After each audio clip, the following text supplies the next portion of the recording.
Warning: the following audio may contain coarse language and other materials that may not be suitable for a younger audience. The opinions expressed in this audio are solely those of the speakers involved. These conversations may contain spoilers for current media such as games, comics, movies, television shows, and more. Chronic Geeks makes no claim to ownership of the various media discussed, simply the opinions expressed. Listener discretion is advised.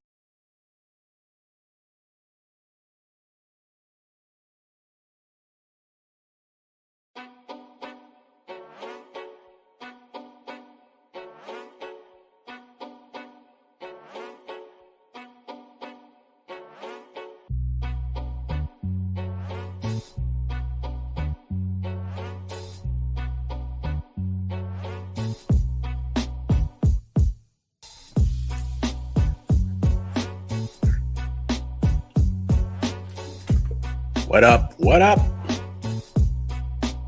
Weigh In Wednesdays. We are back. I'm your host, Elder Geek Sam. Ah, man. It's been great. How y'all doing?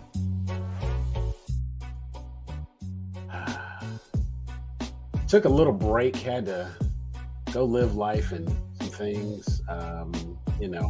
Had some surgery. Had them operating on my face. It was very interesting. So, done with that and getting a little better now. I can breathe again. And I got my sense of taste back, got my sense of smell. Well, my sense of smell is coming back, but my sense of taste is like really come back full force, and I am so very thankful about that. It has been a long journey. I've probably been suffering with that for about 2 years. I had surgery about 2 years ago. They did one side of my sinus, and now they've done the other side of my sinus, and so I am now technically fully healed, so to speak. I say fully healed, but the fact of the matter is, like, the reality of it is I'm actually still in the recovery stage. It's 6 to 8 weeks to be fully healed. I have to do regular irrigation treatments, and that's indefinite. I don't know how long I'll be doing those. Might be doing that for the rest of my life. So I'll be buying a Navage very soon. I do like a little neti pot kind of thing now. It's crazy. It's crazy. I got to tell you, it's very interesting having to do irrigation treatments. But if it means I get to breathe, if it means I get to smell things, if I get to enjoy flavor, totally worth it. Would absolutely 100% would do it again. 10 out of 10 guaranteed. It beats what I was dealing with. So happy to not be dealing with that any longer. Oh, wait, that took me back to the YouTube. I don't want to go to the YouTube. I want to go to the Facebook Live. I'm just trying to get it all pulled up. Let's see. That's the one I need to click on. But that's what's been going on. Oh, wait. Got to bring it in just like that. Bam! There he is. There he is. I couldn't miss that. What up? What's going on with you, man? Well, that's good, brother. Breathing is good. Yeah. Tasting things is good. Yeah. How you feeling? I am definitely still on the road to recovery, but I'm down that path really good. I've a lot of strides, far down that path. It's 6 to 8 weeks for the full recovery. Right. Sinus is still dry out during the day, and I have to do my irrigation treatments randomly and regularly. Right. But it's likely I have to do the irrigation treatments. Right now, my prescription is indefinite. So don't know that I'll ever stop. But if that's what it takes to breathe and smell, then that's what it takes. And we'll just continue doing them. Nice. Well, okay. I do 2 a day.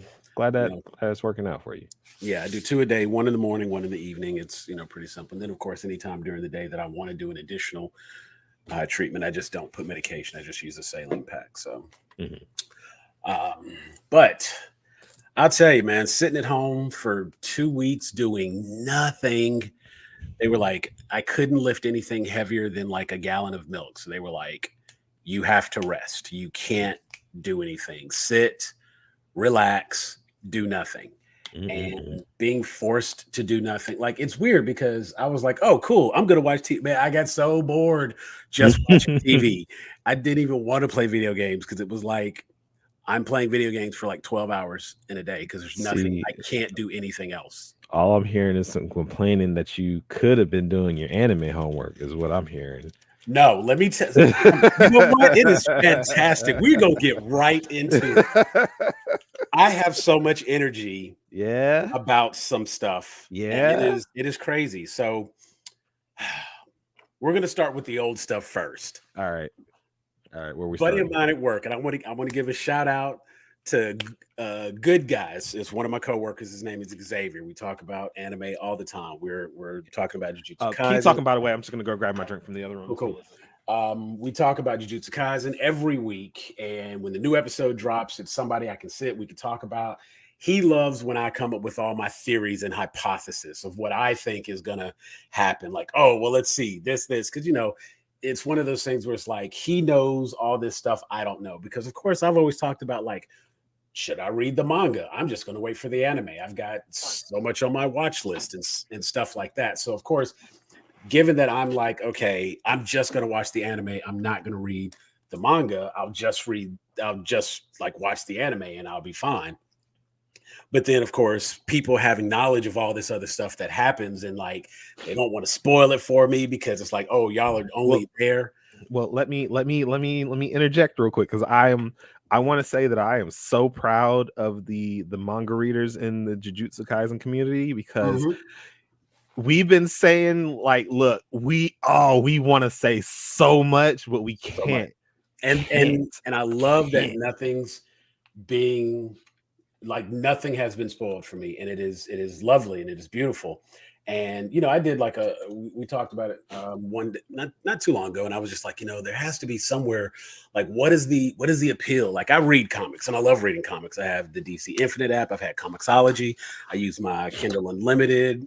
For all you Amazon Prime subscribers, take advantage of your Kindle Unlimited to go and pick up like the omnibuses when they're available. You can read through tons and tons of stuff. Like, I read everything from Invincible all the way up through the Alan the Alien a year ago, just because it was available Kindle Unlimited. And so, having access to all of this content, I go back, I get to reread old issues of Superman, Flash, and this, that, and the other. And then, of course, I go and I buy my graphic novels from time to time.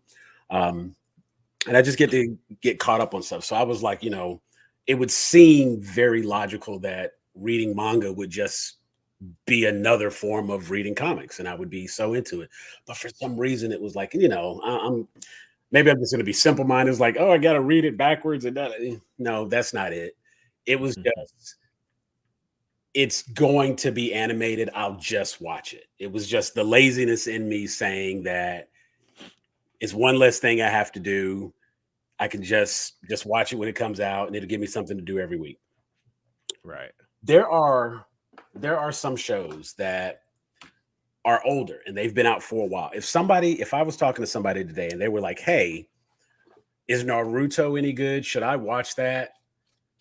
I would be like, yes, you should absolutely watch Naruto. Oh man, actually, can I say something real quick? Can I, like, since we're like on the topic of Naruto, I want to come out and just say something really quick. What you got? to the community. I am so sorry for the Boruto slander. I'm so sorry. Cause like, yeah. I will admit I have been the loudest hater of the anime, and I've never touched the manga, right?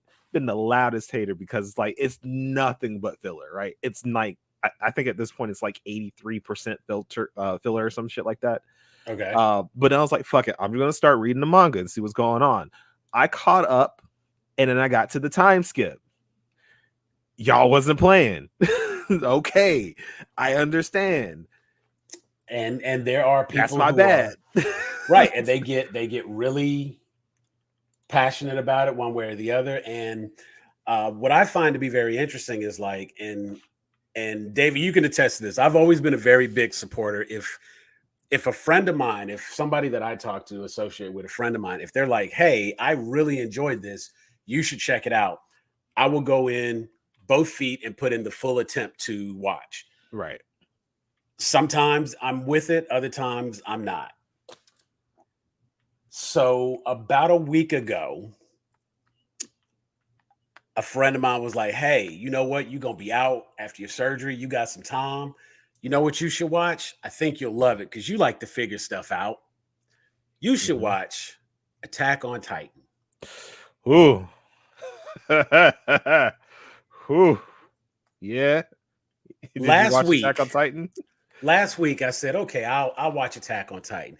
Now, let me open with this. Okay. Attack on Titan came out in like 2012, 2013, something like that. It's been a hot minute. And it used to be on Adult Swim, Cartoon Network. It was like Late Night Toonami. It was uncut. It had like a really weird schedule of how it aired. So if you wanted to watch it, you had to make it a point to find it and watch it. It is now 2023 and everything is streamlined. They have Funimation. There's Crunchyroll. Like you can watch it if you want to see it. So I was like, okay, you know what? I'll watch it. I'll watch it from the beginning. Now, previously, I had seen like random episodes here and there. Never had any context for what the hell was going on because if I just pop in the middle of an episode and we're in season 2 and I have, okay, these people have ODM. See, and it's like I even know what that is. Before it was like these people have swords and cables and they're fighting titans and that person there's fighting and okay, now they're not fighting and wait, or maybe they're fighting. Okay, what? So it's the Titans against the heroes. What's happening? No context. Last week, a week ago, I started watching Attack on Titan. I'm currently on season 2, like episode 6. I almost can't watch anything else right now. Oh, so you just started? You just started last week. Ooh, I am well into season 2, and it was just like you talk about a binge watch, and I would be like, okay, you know what? Ooh, what just happened? Okay, I got to watch one more episode. All right, I got to see what happens with that. Oh man, they came through. Okay, we got, and it's just like I am on it. And the episode I just watched earlier today, we just saw the fight between the Attack Titan and the Armored Titan. And the Colossal Titan showed up. And let me tell you something. I am almost a little upset that I didn't have somebody going a little harder on Attack on Titan for me. And I'm glad that my friend was like, bro, you need to watch this. You would love it because you always be trying to figure out what's going to happen next and how every episode I'm like studying, just watching every little piece. And so it got to the point where I was like, you know what? I need to take notes. I should just be taking notes because in the first like 20 episodes, I think I had 2 predictions that were like spot on. And because it's been out for a while, obviously there's a few things here and there that are quote unquote spoiled. Right. But a spoiler without context isn't really hurting anything. You're not missing out on anything.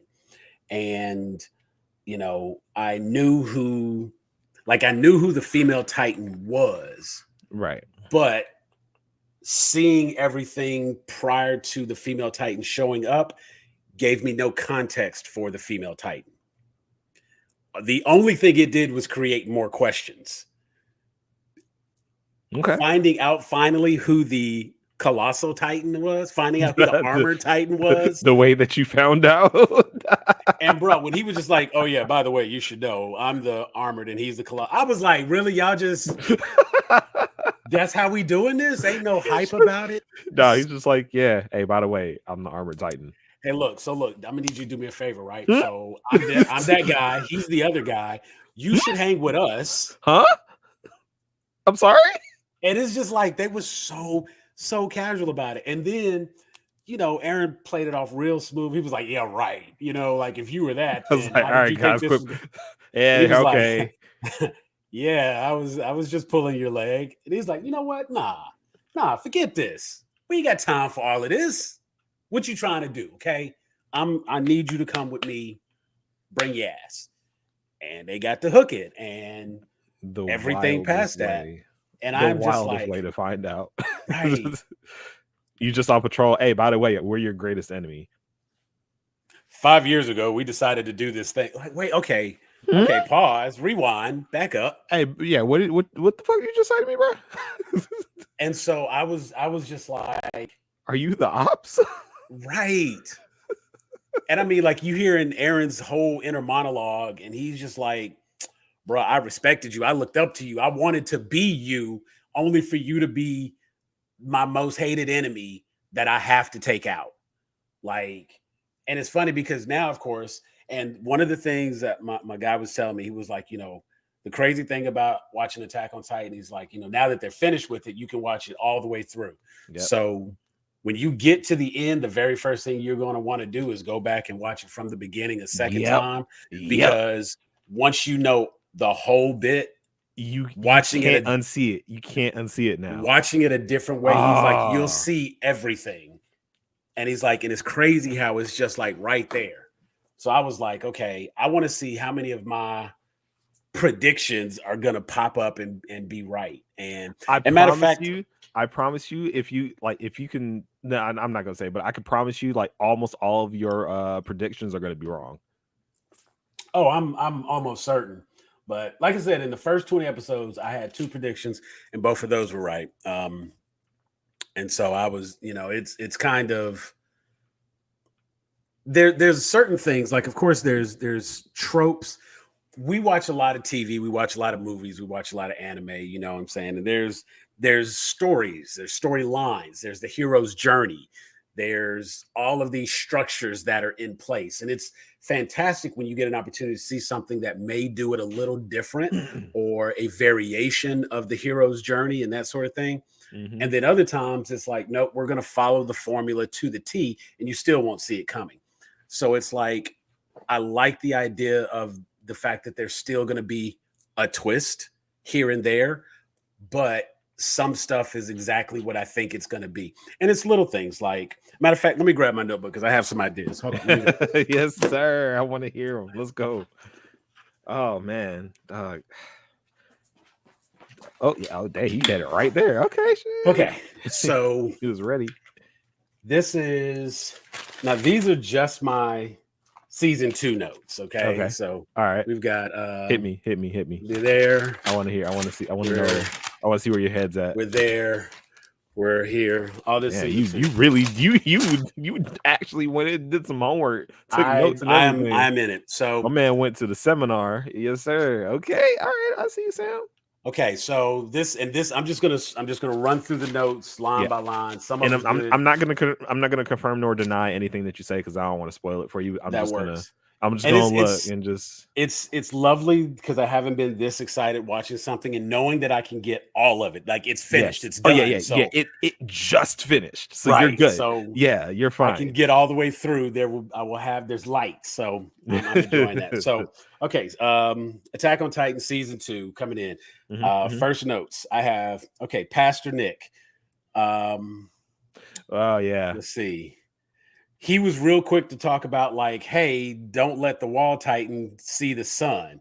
Okay, what does he know and why isn't he sharing that information? I did notice that there's an image in the opening credits. There's glowing hearts on all the animals and the special titans, but not on all titans. And there's that big thing with the statue, I guess, of the mother and child that at the beginning, like the very, very, very opening scene, you can see the mother and child. And then at the end, it looks like it's kind of been covered up by grass or something. Obviously, that's significant. They wouldn't put it in there otherwise. Right. We talk about the Beast Titan. Irwin, only though. Okay, so I have a Irwin with a question mark. I was like, only those who knew. He states only those who knew and those who were completely in the dark, because they're talking about, like, where all these Titans are coming up. I had already stated, like, some folks is acting real casual about Eren Yeager being a Titan. Like, most people are like, oh my God, because, they have no knowledge of the Titans. And then you have people like Levi, who was like a Titan killing expert. Right. But like somebody like Dox Pixis, he's kind of like, so you can turn into a Titan? Cool. So we're going to have you do some work. And if you're with it, cool. If not, we'll kill you. You was a little too casual about the fact that my man can turn into a Titan. Like, that doesn't bother you. You're not troubled by that. You're willing to. So that stands out to me. Then I have Wall Titans, So, question mark. I can actually say something about that, and it doesn't really spoil anything because it's kind of just coded into the character. Nobody questions it because they saw Aaron die, but then he came back as a Titan, and he didn't do anything to like be hostile after this. Like, Right. yeah, No. like he has earned trust because he has made it a point and a goal to kill Titans by any means necessary. And so and I get that part of it, but it's still like it is odd that they're okay with it, just like, all right, but when also you have look to at think the about it way, like, yeah, it's like life when you and look death. at the way the people who have seen Titans firsthand, the way they're traumatized, yeah, for anyone to be like, because yeah, like Aaron got his arm and his leg bit off and he got swallowed and eaten by the Titan, and then all of a sudden he pops back up, his arm is back, his leg is back, and he emerged from a Titan. So clearly somebody somewhere is like, wait, what? yeah. Now Mikasa and Armin, Mm-hmm. them being kind of okay with it and casual, that's their day one. Yeah. I get why they're not freaked out. But people like Erwin, Pixis, Levi, y'all a little too casual about the fact that my man is a Titan. Yeah, they are casual, but at the same time, it's like, oh, we can use this. And this I is a get tool. that. Like, this is. Yeah. I need more people acting like the crazy scientists, Hange. Yeah. I need more people kind of acting like her with like at least some sort of morbid curiosity. Yeah. As opposed to just like, oh, okay, cool. We have another bullet we can use. It's so that of course made me think like, obviously there's some people in the know because Erwin states only those who knew about it and those who were completely in the dark. So that means somebody high up in the government already knew. Okay, we got Wall Titans, why and how. Mm-hmm. I've got another note about Pastor Nick here. We fulfill our duty, whatever the cost. So clearly the whole like Church of the Wall is involved with Titans directly because something, you're willing to take it to your grave, but Mm-hmm. and that means that information is out there. Somebody can get it. Now here's this. Look, on episode 1, I have while Rose breached, and then I have blonde guy helping Connie with the spiky hair. He's pretty big. Turns out I go back and look, that's Reiner. I didn't catch his name at the time, but I'm like, okay, that's something about him. Can't put my finger on it. Blonde guy helping Connie, spiky hair, big. I did notice Connie has the green-gray eyes, and I'm noticing that, of course, with the whole Annie reveal and some of the things that were said, like, the blonde hair, the blue eyes, like there's a look like, so those eyes, I noticed some characters have very specific eyes. Other characters just have eyes. And because like with Ymir, she had like little beady eyes. Mm-hmm. And then later on, she still has like the little beady eyes. And I was like, okay, she doesn't have the big, round, colorful eyes like the Armored Titan or the so it's like, obviously there's something to it. So you might be able to start looking at people. So of course I'm looking at the Beast Titan and I'm like, okay, the Beast Titan questions the ODM gear, which means he's not a scout. He's not MP. Like obviously the Beast Titan is not in the military. He's not on the inside. He's still outside because he didn't understand what the swords and the ODM gear was. And he was questioning that. Right. He says he's going to take this back with me. So obviously there's somewhere where all the Titans congregate. We find out later, of course, that, somebody wants to go home. We got that. Other Titans obey. Like when the Beast Titan talks, other people obey, and if they don't obey, they die. So there's obviously a hierarchy. We saw that with Annie as she was like screaming, and then they all popped up, and she was like, again, willing to sacrifice. The whole conversation about Annie's crystal, and then we talk about the wall and maybe the material in the wall. And I've been reading the little bumps in between, like where it would be the commercial break. Yeah. So I take my phone, I pull out Google Translate, open up the camera app, point it at the screen, and I read all the information that's there on the screen. And it's a lot of like lore just in between the episodes available for you if you are interested. So if you're not doing that, definitely take advantage of that. Yeah.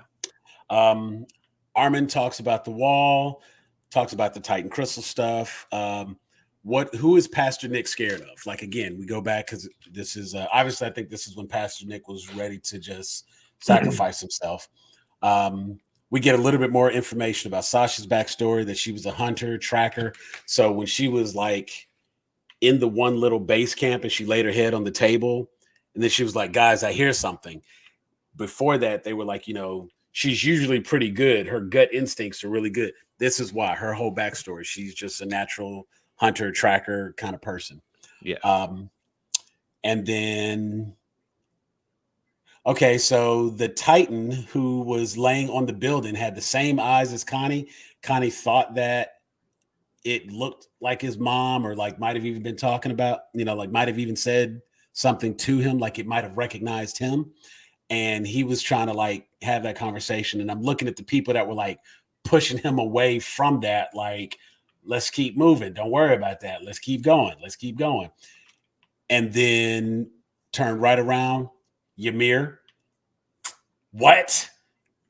Okay. I had to like take, like literally all I have for that is Ymir exclamation point WTF. That's all I have for that note. There's the whole foreign language bit when Ymir is reading through the can. There's the Snowy Mountain conversation. And then, of course, I have right here, and again, this is the order of my notes, so I'll be paying attention. I have Reiner, an arrow to Connie, an arrow to Titan, an arrow to Ymir. Okay, I see where you're going with it. All right. Then we have Krista's real name, Historia. I think Krista is Pastor Nick's bastard kid. And he's been blackmailed into additional silence for whatever reason. Of course, the whole take back your name from Ymir, take back your name, live your life. All that was great. There's no hole in the wall. I have a note next to that. Titans are made inside the wall. I have a note. Reiner bitten by Titan, werewolf transfer ?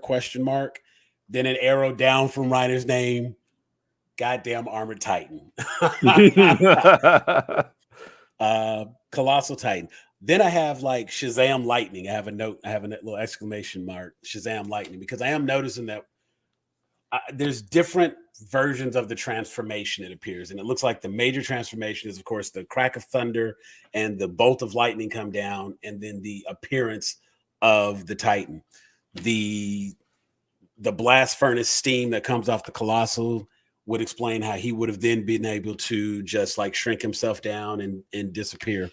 Obviously, I had a question at one point. I was like, okay, so if they turn into a Titan, it's not a Incredible Hulk transformation where their body grows up, the Titan forms around them, they go inside. Yes. So if they do have on ODM gear or anything like that, all of that would come out of it with them. Yes. I also have another note here. It seems like the only person who's ever drained after their Titan form is Eren. And that, of course, just starts to bring up a whole lot more questions. Now, some of the, let's see. Eren kind of pissed me off for a little bit, because how can Eren accept that he can be a Titan, but it's not possible that anyone else could be a Titan? Like, what makes you so special? How are you the only one? And then also, how is Eren the only one with no memory? Everybody else seems to be fully conscious and aware. That by itself led me down a whole little rabbit hole as I was having this conversation with my guy. And I was like, okay, so, and this is where we started to get into just like some of my random theories and whatnot. So I'm going to throw a few out right here. Okay. All right. We saw Eren's mama get 8, but Eren's daddy just happened to be on call that day. Obviously, daddy is still out there. Obviously, daddy is still out there somewhere. Now, how you leave on business, right? I mean, I guess he was going to get a gallon of milk, pack of cigarettes or something, because my man been gone. He been gone. But it's like, it's crazy that you leave to go to work and you're like, hey, when I get back, we'll talk about some things. And now you've been gone for like 10 years. At no point did you think to come back and try to find out what happened to your now deceased wife, your kids. You know what I'm saying? Like, where's your son? Where's your adopted daughter? That you never bothered to come back. And since we didn't see him die, there was no body. Clearly, he's not dead. The key is, and this is going back to some of the stuff from season 1. So the key that's around the neck is obviously the answer to everything, which tells me that the doctor / scientist must have some part in creation of Titans. So then I got to thinking about it. Armin's parents have this book about the outside world, and they're gone as well. So that gives us 3 people right there. We take Pastor Nick or his predecessor. That's 4 people. You take one person from the military who was higher up. That's 5 people in charge of it. Like, I'm making my own little Illuminati inside the wall. You know what I'm saying? Like, who are the people who would be responsible? And then, of course, there's obviously like the whole conversation where Reiner's talking about, 5 years ago we attacked and our goal was to bring humanity to the brink of extinction. Obviously, they don't want to kill them off. And since we know that the killing of like the Titans eating humans and stuff like that, it doesn't sustain them. They don't need it biologically. They do it purely out of spite. These are just weapons. That's it. Nothing more. There's no goal. Like, they don't care how many Titans die, because those things are probably just like zombies. They're like necromancers, essentially. Like, we're going to take these humans, turn them into Titans, and throw them at our enemies. And if we capture any of you people, we can throw more Titans out that way. We saw at one point when Aaron first gets consumed by the Titan and he doesn't die and he's like in the body. Yeah. It doesn't sound like, since there's no genitalia or anything like that, there's probably no digestive tract, et cetera, et cetera. So these are they're just holding the bodies until they can take them back and do whatever. Obviously, you can't do much with, like, if you rip one in half, but then again, the Titans seem to be able to regenerate. So if you rip one in half, you now have 2 soldiers. That could also explain why you have different sizes, why you have 50, well, not 50 meter, because obviously he's a special Titan, but why you have some that are 17 meters, 4 meters, 10 meters, 8 meters. You have all these different size, height Titans. That's why you have children looking Titans. That's why you have adult looking Titans. That's why you have male and female in the whole. Most of them seem to all be male, though. I think the female Titan is, we've only technically seen what would be 2 female Titans. And even the other Titan didn't, whatever Ymir turned into did not seem to be a female Titan. It was still a special Titan, but it, something different. Right. So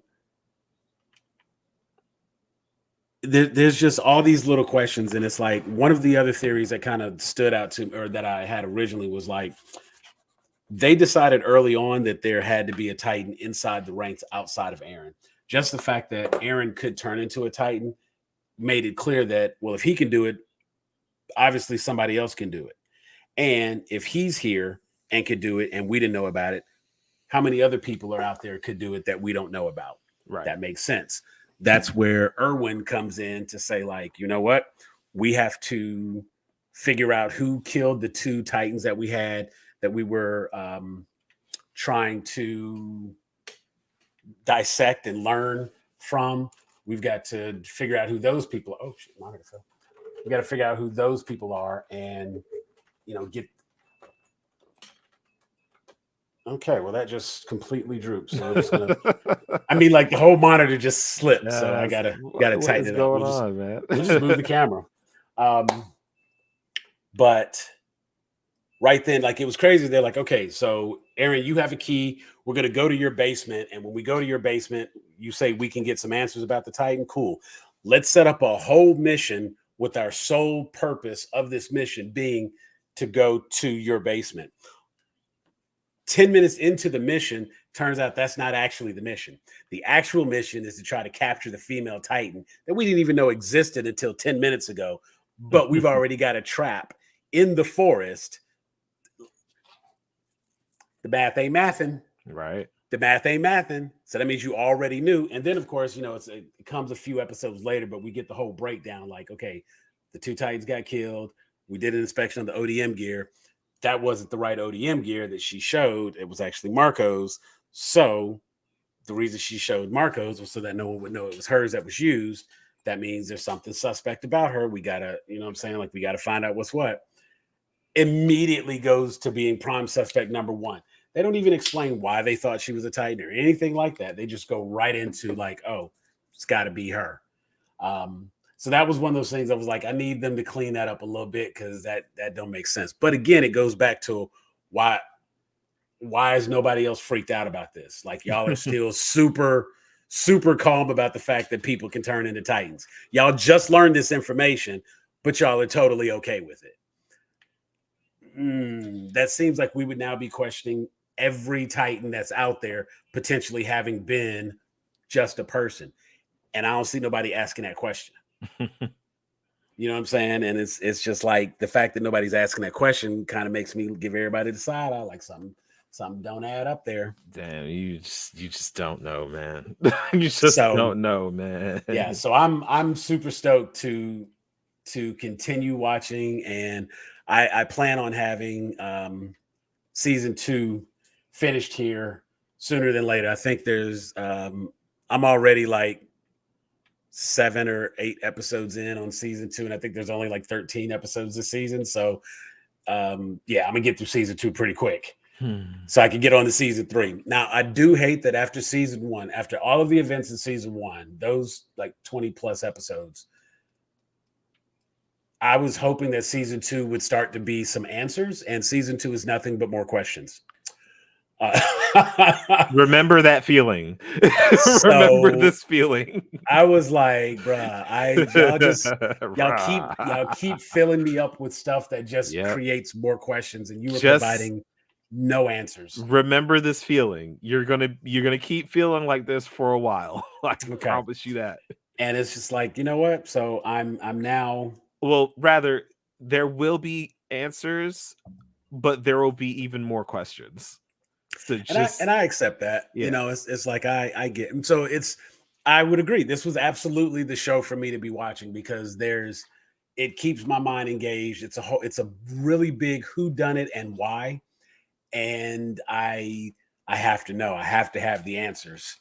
And I think just the search for knowledge is what drives me and has me so compelled to watch this show. And it is fantastic. And I'm loving every moment of it. And again, it's one of those shows that like I'm surprised. And maybe I just missed it when the hype was there. You missed it, yeah. So, but even so, the reason that people don't really talk about it anymore, like, well, obviously because the manga's done. The manga's been done for a while. Gotcha. And then the second reason is that because they didn't know how to like release the episodes, because now you have like, all right, cool, you have season 4, part 1, and then part 2, and then you have the final season, chapter 1, part 1. Part 2, part 3, the final season, chapter 2, part 1, part 2. Yeah, so there's a lot of that, and it gets exhausting. It gets exhausting. That's all it is. And that would probably explain it, but it still feels to me like I can say that there is a third reason why. And without spoiling too much, the manga ending was very much a you loved it or you hated it. Okay. Yeah. Which thankfully somehow this is like, you don't get this a lot. They fixed it in the anime. Okay. Yeah, they fixed it. And it's one line of dialogue that really just caps off the bullshittery. But they fixed it in the anime. So yeah. Okay. And then when you get to the end, just let me know so I can actually fill you in what's going on. Okay, yeah. We'll definitely be recapping because this is one of those like, and I've just decided this is going to be my hype train. I have one of those, well, I mean, obviously I'm on Instagram, but I decided I would start using my threads. And my threads is going to be my thought bubbles as I watch Attack on Titan. I see. Okay. And from now on, I'm like, you know what? That's just how I'm going to use my Threads account. It's just going to be the random thoughts as I watch movies and TV shows, and that's going to be because like they do that. They live tweet during premieres and airs and shows. As I'm watching through, I will list the show, the series, the episode, or whatnot, and here are the random thoughts I had while watching the show.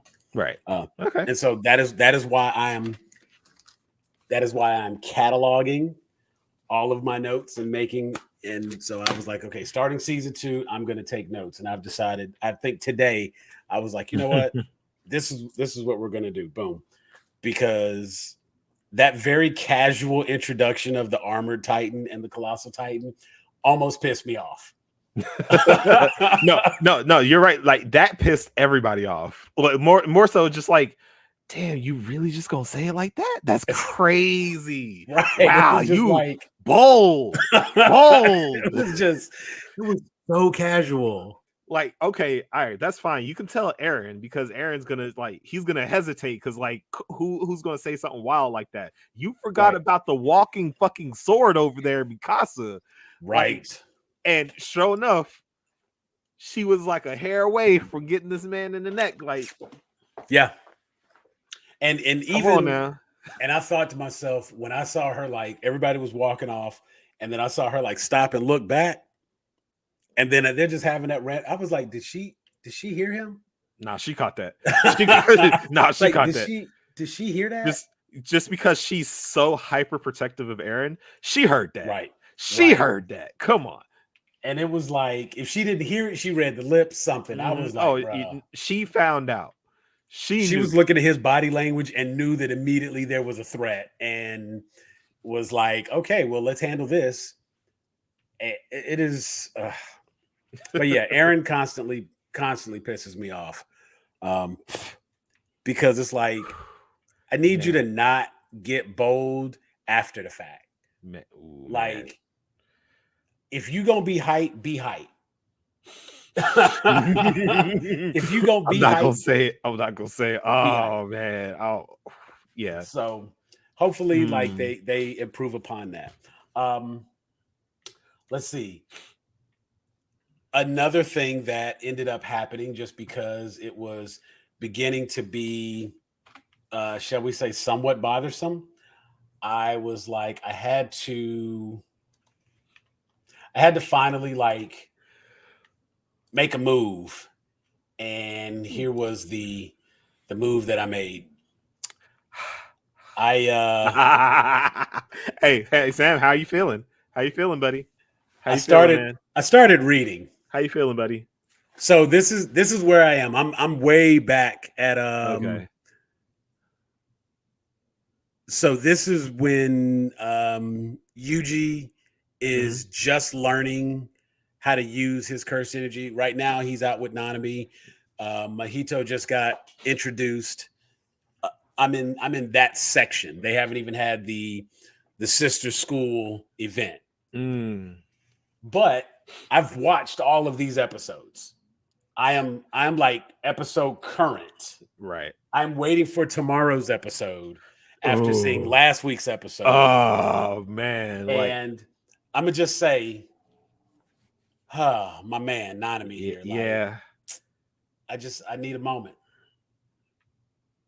Man, I keep telling better. Everybody on Twitter, I've been saying, look, these next few episodes, they gonna hurt. Look, okay. Why that gotta be the panel? Why that gotta be the panel right there? I was like, bro, really? That's what we doing? Okay. I'm trying to tell y'all gonna hurt. Oh, this next episode, y'all gonna hurt. I believe it. Y'all gonna hurt. And so it's like, and one thing about it is, I'd already made it a point to kind of go back and rewatch a few different episodes that I knew had explanation of different things. Because with it being, I'm watching subbed, and so every once in a while I have to watch an episode twice because the fight is so incredible. I'm paying more attention to that, and I'm missing some of the dialogue. So I just watched the first one as a fan and enjoy that shit. And then like take 10, 15 minutes, let the hype go down, and I rewatch it and I read to actually see what's happening. Right. And so, you know what? Actually, just to cut you off really quick, and I promise this is going to be a quick thing. I just realized something. Because you saw the fight between Yuji and Choso, right? Yeah. I find it fascinating that Choso and Yuji can fight at that level, considering that Yuji, like, while he been scrapping for a little bit, but he hasn't been scrapping as long as like somebody like Gojo or Nanami, right, or something like that. Choso was quite literally born yesterday, and he's just he's throwing hands like that. So I find it like really, really interesting that they can throw hands like that, and I really got to give it up to Mappa for the animation for that. Yeah, man. Yeah, and you know what? Even with the whole talks, and this is, you know, it's actually topical and relevant as well. Yeah, I really hope that they get everything worked out and figured out, and I would not mind if they take a season off, or, you know what I'm saying, get a break, take the time you need to keep the show quality. You know what I'm saying? To keep it in place, because of course the rumor mill right now, and honestly that's the other reason I started reading, because of course the rumor circulating is that Jujutsu Kaisen is going to end up being canceled. And you know, I am not perpetuating that rumor. It's just what we've read. It hasn't been made official or anything. But like, yeah, there's a noticeable difference in the art style from the last episode versus a couple episodes back, you know. And even when Fushiguro's Shikigami came out and was fighting against Sukuna, like even that was like, after reading an article they did on that, even that was only like 60% complete. Yeah. And that looked fantastic. So imagine what it would have looked like if it had been 100% complete. You know what I'm saying? And it's like, I get that. Now, so to kind of clarify on that, he did come back and say that the intention was not to say that the episode was not finished. The episode was finished. It's just they didn't have enough time to actually put the vision in. Right. So it's about 30% of the vision, not necessarily 30% animated. Yeah, 30% animated. I'm with you there, but I will say that like it does feel like on the last episode, for example, they wanted to fill up the screen as much as possible. Yeah. And because it's like we've seen Mahito in action, and yeah, that just doesn't feel like his style. He's a little arrogant, and to be fighting in those close, cramped quarters like that, utilizing the environment, it doesn't really feel the way Mahito would be doing it. Yeah. And so if you only have to animate, like if you take my window here, if you can shut down and only have to animate between my hands on the frame, yeah, because everything over here is environment that's been moved, you could get away with a little bit more. And it's a hell of a tactic, because it wasn't distracting on my first view. Let me say that. Yeah. When I watched it, it wasn't distracting. I was watching the action. It was still a fight, and I was hyping. I was right there with it. And I was like, oh, my man got the big hands. Oh, he coming with the big fist. Oh, damn, he made it to the elevator. That's what's, you know what I'm saying? I was right there engaged. As I went back and watched the second time, I was like, why are they fighting in this little bitty space like that? You know what I'm saying? And that's when it started questioning. And so, like I said, I've been I have to be very careful, because there's so much out on the internet right now with JJK. Yeah. It is like, I am certain I won't say anything spoiled, but I've gotten information I did not want while reading about something completely unrelated. Gotcha. And so it's like, I'm definitely making it a point to be a little bit more careful with that. But because of that, I've said, you know what? If they do anything weird, let me go ahead and start reading now so I can be caught up. Right. Because if I end up having to only read it if I have to finish this story in the manga, then that's what it's going to be. But I'm hooked, and I need all of it.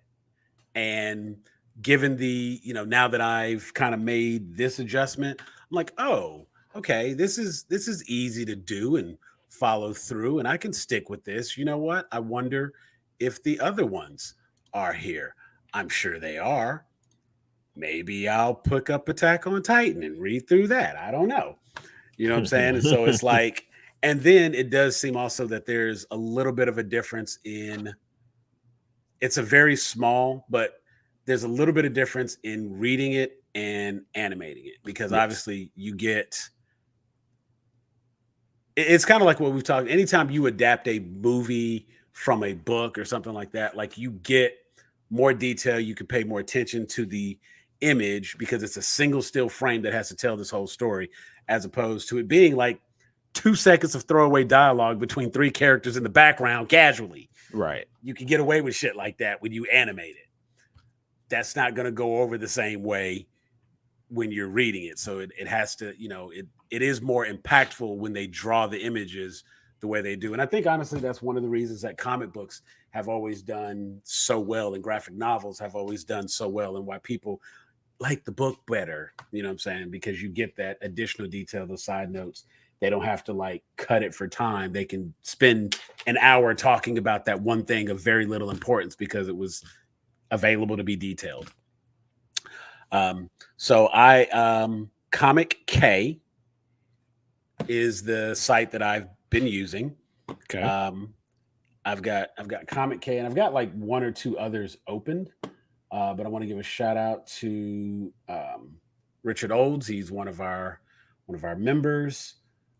He is the one that kind of gave me some direction of places I could go to find all of the different manga. I've also got Manga Plus bookmarked. So between Comic K and Manga Plus, those they're gonna have everything I want. And I think I'm gonna become a dirty manga reader. Yes, join us. That wasn't my intent. Get caught up. Right. It wasn't right. That wasn't my intent. But it's like I can do this much more casually. And I can do it anywhere. That's really really the hook. So it's like, you know what? Got 10, 15 minutes you got to kill. Let me just pull up this Manga Plus app and let me read a couple pages. And I will tell you, it is a lot faster to reread. Like it is the funniest thing sometimes when I'm like watching and it's probably a little later than it should be, and I have to rewatch an entire episode because I don't know what the hell I just saw because I know I fell asleep twice. Trying to go back and rewatch that episode, I'm like, I don't remember seeing none of this. And then I see like a scene where I open my eyes and realize I was asleep and was like, oh, let me rewind it a little bit. Oh, damn, I ain't seen that. Okay. Oh, I slept through the whole episode. Okay, cool. We just start from the beginning. When you have to reread, if you fall asleep while reading, you're gonna be on that same spot. Yeah. So when you wake up, you're right back where you were, as opposed to I'm 3 episodes ahead because it was on autoplay. It's a minor thing, but when you have to consume as much media and content as we consume, those little details make all the freaking difference, man. And I have to tell you, so it's like, yeah, my ass was not my intention. And damn it, I picked up and started reading, and there it was. Because now it's like, as I've been kind of waiting for more Chainsaw Man. You gotta know now. You gotta see. Wait. As I've been waiting for more Chainsaw Man. Oh, yeah. Okay, I could just pick up and so I could find out what happens after he takes on the sword demon. Oh, yeah. Huh. Yeah. Okay, I could find out more about what's his name? Makima. You sure can. You absolutely can. Because let me tell you something. Death Battle has me like super intrigued. Yeah. Did you watch Death Battle before you? Oh, yeah. Man. Yeah. I mean, but you know what? How can I put it? Okay, I did not know. I'm not even going to try to be arrogant. Be like, well, I suspected. I knew something. I didn't know what I knew. You know what I mean? Mm-hmm. I didn't know what I knew. Oh But yeah. when old girl had the bag of Oh fingers yeah. with the mob boss, Mm-hmm. right then I was like, okay, wait. Wait. Okay, wait a minute. Now, let me see if I understand this correctly. Did she die? Because she got shot up on the train, No, but no, she just got up and walked off. And she sure oh, did. okay. So I didn't know what I knew, but I knew something because they showed me something, and they purposely made me question what I was seeing. Yes. That's what you're supposed to do. Yes. So when I went and I was like, okay, she must obviously be that person. And then, of course, death battles like, who would win in a death battle between Jujutsu Kaisen's Gojo and Chainsaw Man's Makima? They have Makima going up against that guy? That guy. Wait, who the hell is she? that That is literally how that presented itself. And it was like, okay, wait. Mm-hmm. What? Mm-hmm. Yep. So yep. just the explanation of her powers and everything on just what I was watching from Death Battle was like, where is my episodes at? Where I need more. Y'all can't do this. But I will say, please, if you are watching this and you feel motivated to go and watch that episode of Death Battle, they don't do a good job of saying it. So let me make sure I clarify it right now. Warning, spoilers ahead. Mm-hmm. You cannot watch that episode without being spoiled. Just off rip, you have to just be in there. You have to just take the knowledge now, because there's no getting away from it. Why in what world will little old sweet, maybe sadistic Makima have against the honored one? Right? You know what I'm saying? Like, just the fact that you're and then seeing, you find out. Right. Just the fact that they have her paired up against Gojo was indication that, like, obviously I missed something and need to take a step back, because I shouldn't even be asking those kind of questions yet. But then, I mean, it's like, honestly, I think everything that I've been interested in and have, tried to be up on for a while, the manga's there. You know what I'm saying? The My Hero manga, the Spy Family manga. I did get caught up on all the episodes of Spy Family, but yeah, I need to know what, like, one thing that I like that Spy Family is, it's a nice break from traditional anime. Yeah. I didn't think that I would care about a whole filler episode about the dog. And the way they incorporate, I mean, just the fact that you have 4 people living in a house together. Well, you have these 3 people and this dog, and everybody has their own agenda. It's so much fun. And I really just appreciate the show as a whole. So, knowing that Spy Family is out there and has additional content. So it's just like, if you find yourself becoming impatient and you don't want to wait, mangas exist. Yeah. And they're put out a lot faster than the animation. So boom. might be the way to go. And I think that's what's going to happen. But in addition to that, I got a chance to check out some other animations. I did Blue Eye Samurai in like 3 days. We haven't gotten around to watching that yet. We want to, because it looks so good, and we're hearing nothing but good things. So it's on the list. It's definitely on the list. This is and this is the kind of energy that I feel like people should have for more anime as a whole, because I am certain as much as I am currently enjoying Attack on Titan, I know that there are other shows that are probably even better. Yes. And if I am this hyped now with Attack on Titan, I can't wait to be like, okay, so that was good. If I enjoyed that, what else should I be watching that's complete that I can just binge the hell out of? And you know, it was a couple of weeks back now we were talking about like streaming services and how people watch, you know, how we just consume our media today, you know, and it's like these 2 weeks kind of gave me some clarity. And I can say that like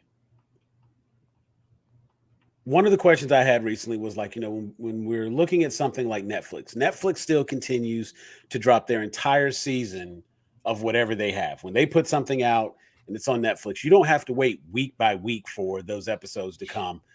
If they got it, you can have it. Here it is. Yeah. And even with all of their like original Netflix original series and Netflix original shows and Netflix original movies and this, that, and the other, you know what I'm saying? Even all their animated stuff that's all original content. If they have it, here's all of it all the time. You want to watch Blue Eyed Samurai? Sit down. Take you a week. Watch the entire thing. Mm-hmm. Don't ask for any Blue Eyed Samurai next week because it ain't none. Okay, ain't no new episode. You chose to sit and take your weekend to watch all the episodes. That's it. You can rewatch them, but ain't no new episodes. If you want to watch The Witcher in a weekend, you can do that, but don't ask for no more Witcher because you're not getting it for another year. Right. Whereas, you know, these other services, and kind of like, you know, that's what I was saying. Like, well, Netflix is the GOAT for streaming. Like, they're the ones that put streaming where it is. Everybody else came along and jumped in, put their hat in, and because the collective process of streaming took place, we now consume the media differently. Gone are the days where, you know, and it's funny because I am waiting on tomorrow for my next episode of Jujutsu Kaisen. waiting patiently for Thursday to come so I can get my fix, get my next episode. In the meantime, I'm like, you know what? Y'all got any more of that JJK? I'm gonna read this manga. I'm gonna read these old manga episodes while I'm waiting because it'll hold me over till it's time. But Funimation they have me on lock until the season's up because every week I'm gonna tune in. Paramount Plus has me on lock with their shows because every week I got to tune in for the next episode. Disney Plus, they get me every time. Every week I'm waiting on the new Loki. I'm waiting on the new Star Wars. I'm waiting on the new Marvel, whatever. You know, like I got to go week by week by week. Netflix is still like, have all of your smack right now. Go get super high. You'll never get this feeling again. You're hooked. You're hooked. I don't have to worry about you. You'll always be back. Right. You'll always be back. And it's like, no matter everybody, I don't know anybody that's like, oh, I don't watch Netflix. They'd be like, I don't have Netflix right now. Yeah. But ain't nobody like, you had to take a month off. You had to pay a bill. Yeah, no, I got you. It's fine. Yeah, it's cool. Don't worry about it. It's cool. It's cool. You know what? Do you? You'll be back. Yeah. You'll be back. I ain't worried about it. You ain't got to lie to me. I know what's up. and that's why they run it the way they run it. They're like, here you go, have it all, and it's fantastic. But I think like because there's so much good stuff out there, and I'm learning how to appreciate like, okay, I don't care if it came out in 2013. Attack on Titan's a timeless story. It's not dated by. First of all, I don't even know what year that is supposed to be. It ain't you know what I'm saying? Like it. Is it medieval times? Is it current? Is it modern? The weapons look old as hell, but that ODM gear, that's some high-end technology. Like it's supposed to be like steampunkish. Yeah, something like that. Right. Like, you know what I'm saying? It's like they got a whole little alternate timeline reality going. So I'm cool with it. Like, and because it's not bound by the limits of time, you can watch it whenever. You know what I'm saying? And since I like to watch isekai for the most part, a lot of that stuff tends to be like sword and sorcery, transported to another dimension, another fantasy realm, blah, blah, blah, blah, blah, blah, blah, blah, blah. All of that tends to be timeless. You know what I'm saying? And so very rarely does, I mean, there may be like, oh, transported to another world with my smartphone. So obviously, but I haven't watched it, but just the title, obviously it's got some modern settings because my man has a smartphone. You know what I'm saying? I'm gonna tell you right now, don't waste your time. Skip that one. Yeah, just skip that one. It looked like it was, you know what? I'm gonna limit myself to only like one long title at a time. I'm not gonna try to do multiple. If your title is more than 5 words, I'm gonna probably like have to wait until I've gotten through the other long title show that I'm watching. But it's funny because I feel like that should actually be a cat. I'm gonna send an email into Funimation and be like, this should be a category. This should literally be a category. Like you have like space adventures, and it'll have like Robotech and Space Dandy and Cowboy Bebop, and like none of these are really connected, but they all have a space theme. And then it'll be like, Robot Warriors, and they'll have like Astro Boy. They'll have like a theme. They need to have a theme. Great anime with long ass names. That's the thing. And so, you know what I'm saying? Like, because there's some of those names, I feel like it's intentionally getting ridiculously long names just to kind of stand out and be funny to see. Like, how long can we make the name and still have people interested in watching it? You know what I'm saying? Like, transported to another dimension with my mother's special 2-hit combo that she taught me at breakfast last week. Yeah. Like, bro, what? I was reincarnated as a vending machine, and right. What happened to like Bleach? You know what I'm saying? Just one word. Just one word. What happened to Bleach? You know what I'm saying? Because even they hopped on the bandwagon. Bleach, 1,000-year blood war. Like, okay. What? No. That's not fair. That's not fair. I'm teasing. I would say that's not fair. That's just the arc. that's just the name of the arc. Nah. Right. But the fact that they had to put it in the title to specify. As opposed to, and I mean, and I get it. Like when we have like, because Demon Slayer has done like they have the the entertainment arc, the Swordsmith Village. Like I get the need to clarify this particular story because it's taking a certain set of chapters, and and I get how that part works, and so I'm teasing because that's apparently the next one I have to do is I have to go through. And what I'm really noticing is, and I'm trying to remember like what the hell was happening in my life at that time that I just kind of missed all of this shit. But it's like, I don't know. It seems like the only ones that I remember watching or catching all of, like I've seen just about every episode of Naruto. And I think I've seen every episode of like Dragon Ball Z. Not even every episode of Super. So one day I'll probably have to sit and binge on all the Super, but like I missed out on Bleach was another one of the shows that I saw a lot of episodes of because when I would change the channel, often my TV would find itself on Cartoon Network. And because of that, they go through their animation lineup, you know what I'm saying? Their anime weekend lineup and stuff. Because it's like that's the only time I've ever watched Dr. Stone was because it was late night on Toonami and I was flipping channels and the shit was on. And I watched an episode and it wasn't bad. And it was like, okay, I don't know outside of the general premise of that, what they explain when the intro comes on and what I've been able to discern from like the 2 or 3 episodes I've seen. I know nothing of Dr. Stone. I don't know what the show is. But apparently Dr. Stone is pretty damn good. And you know what I'm saying? It's another one that's still going. And so it's like, it'll be 5 years from now. I'm gonna be like, you know what? Somebody was telling me I should watch Dr. Stone, that I'd really enjoy it. And I'm gonna go back and I'm gonna watch it. I'm gonna be super hype about it. Like, yo, this is the greatest anime. Why didn't nobody tell me this shit was so good? And it's just like, my finger was not on the pulse at the time, but I think even then, when I could have been watching all of that anime and being caught up to be more current and modern and with the times, I was doing homework catching up on older anime, Konosuba, and you know what I'm saying? I was RE. I mean, just like all of the older stuff that I have watched and get to be proud and say, hey, oh yeah, I've seen that. Yeah, oh yeah, that was good. Yeah. You know, and now it's like here I'm watching all the mainstream stuff for the first time, like it's new.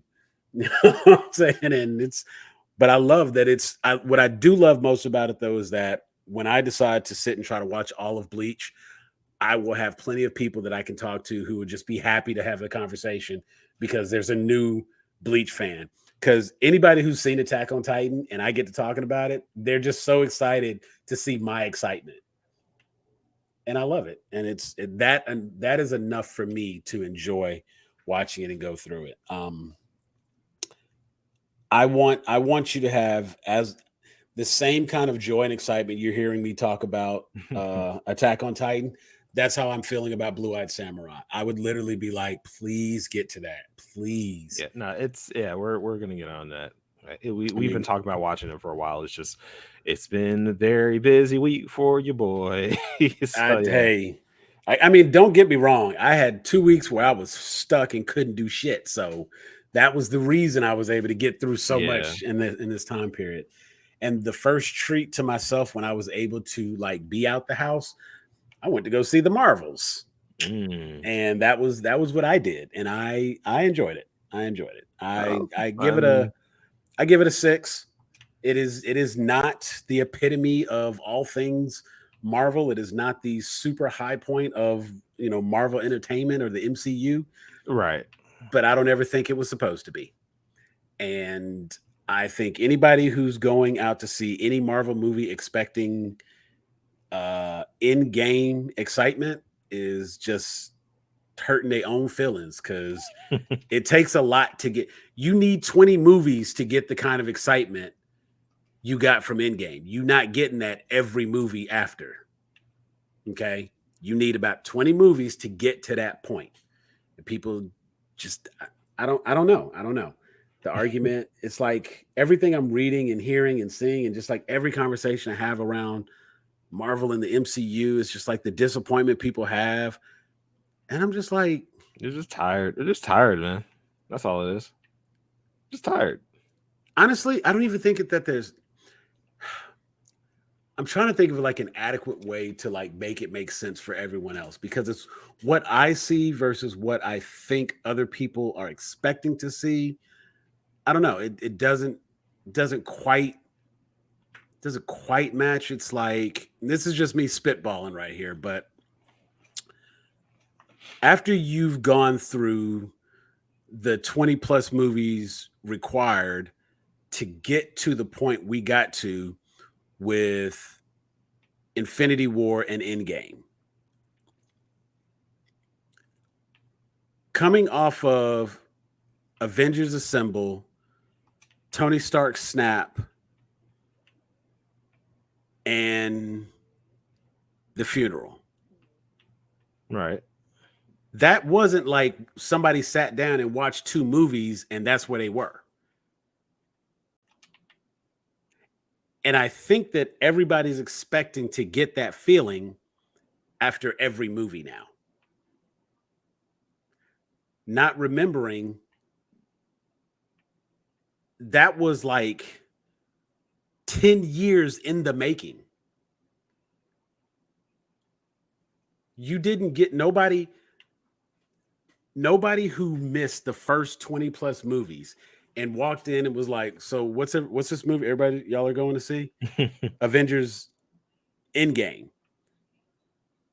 No, what's the MCU? I mean, I'll go. Yeah, I'll go with you.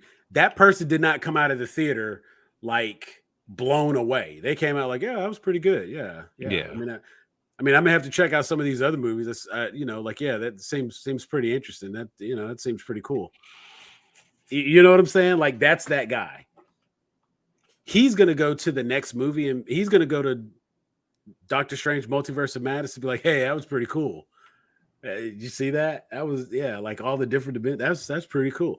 You know what I'm saying? Like he's going to be willing to give it a different shot because he's not 20 years in, or he's not 20 movies in. He's not 10 years in. So after you've seen Endgame and you've had that high, it's like we were just talking about. We're looking at Marvel like, hey man, y'all got some more of that Endgame? No, Right. you'll never get that feeling back. That took 10 years to get to that point. You cannot expect that out of a Spider-Man movie. You cannot expect that out of a single film. You still have to have a magnet, like you have to have multiple movies coming together, culminating in a single story to get that. And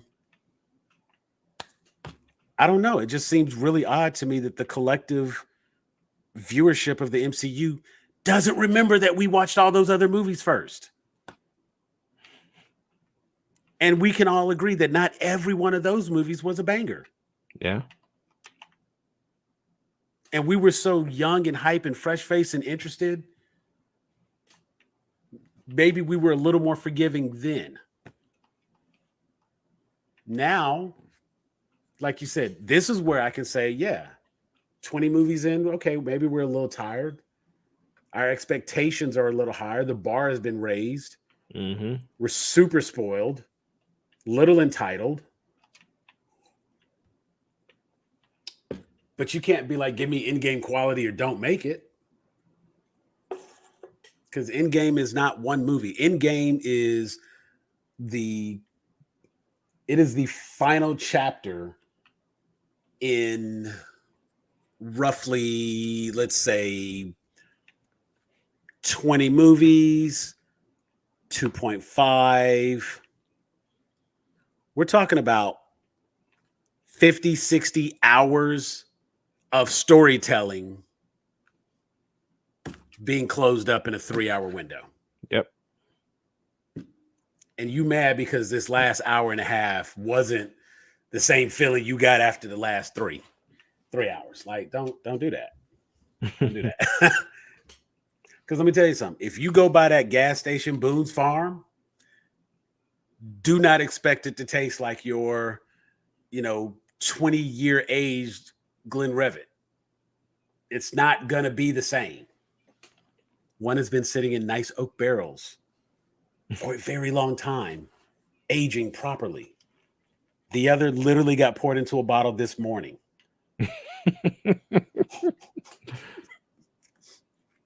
That shit came off the truck hot. Like, it just... But I digress. I went to see the Marvels. I enjoyed the movie. I like Tiana Paris. I like young Miss Marvel, Imani. I can't think of her last name. Imani V. I think she is great. I was actually surprised. Brie Larson. Brie Larson. I was actually surprised. I saw Captain Marvel. It was a movie that I watched. I saw Brie Larson play Captain Marvel in other movies that I watched. I'll be right back. I'm still listening. Yep. And I feel like I've seen Brie Larson in something else. Like she was in Scott Pilgrim, and that's probably her only real saving grace. And she did like one of the King Kong movies or like Kong Skull Island or something like that. I think she was in that. I have nothing against Brie Larson personally. I've never been a huge fan of this particular version of Carol Danvers' Captain Marvel, even in the comics.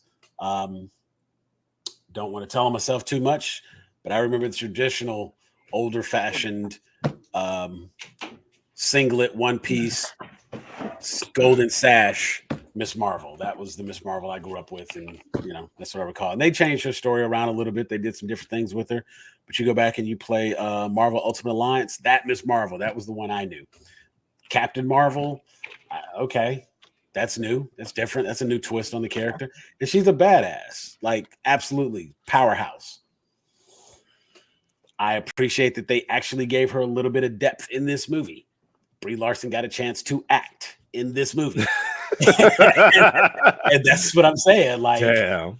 And that's why I have to say, like, straight up. I mean, because like the young lady that plays Miss Marvel does it so honest and true. I love that character. She is just the number one fangirl teenager who gets to be on a superhero team.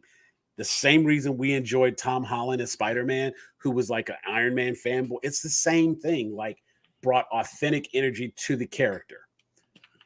Just happy to be here. True, Know what I'm yeah. saying? And that's so much fun for the character Miss Marvel. Like, I think it's great. They've done a fantastic job with that character. I really like the way they're going about doing Monica Rambeau. You know what I'm saying? She's like military. She's all business, and she's still dealing with some shit on the side. Yeah. It comes through in spurts. She always sucks that shit up and gets it under control. I hate to say that she is exactly the kind of character that she's written to be. Because I mean, there's a whole conversation that comes around with like strong Black independent women. Yeah. Not getting into all of that. But I look at a character like Monica Rambeau and it's like, you know what? She looks familiar. And I like that for that character. And taking someone like Tiana Paris, who just makes it look so authentic, it's great. Everything about this is so enjoyable. And I don't know, like it's the buddy, I can't really say buddy cop. I don't know what the right, it's the girl power movie. It is absolutely the girl power movie, but it's also the odd couple movie. Yeah. You know what I'm saying? Like you have a lot of Abbott and Costello moments, you know what I'm saying? You got to have the straight man and you got to have the clown. And to have one person to be enough clown for two straight men is, or in this case, straight women, is fantastic. But guess what? Even the clown got serious when the shit hit the fan. Like, yeah. At the end of the day, she's still a superhero. And she stepped up and did some superhero shit. And it's great. I enjoyed the movie. It is a solid film. And I think it actually helps tell a little bit better story. I think when they made that movie, they forgot some of the other stuff that they made. Or maybe the other stuff that got made forgot that movie existed, because like, damn, it sucks to be a Skrull, man. like I would rather be Kree at this point, because being a Skrull that is just a crappy existence in the MCU. Yeah. That is hard, man. Like, I need them to do better by the Skrulls. I really need the MCU to fix this issue they have with Skrulls, because that is some very specious alien prejudice that I just won't continue to stand for. And I need them to do better. And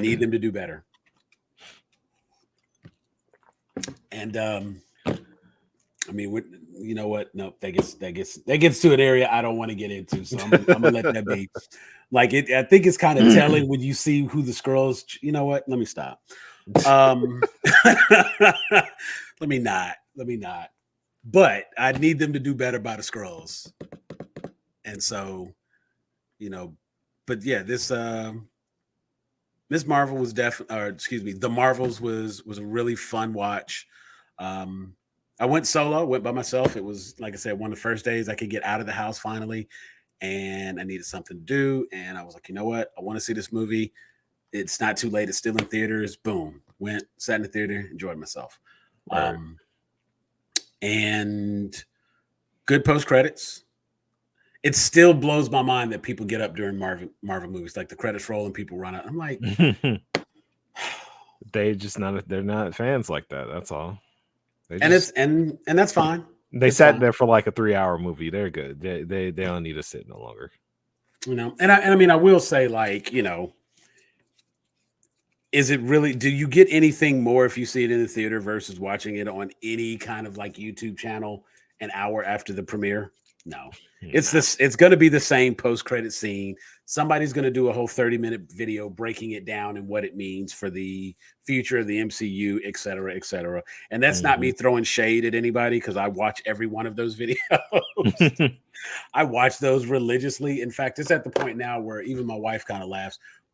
After we finish watching an episode of different things, we immediately go to a particular channel to see if they have done a Easter egg video on the episode to recap it.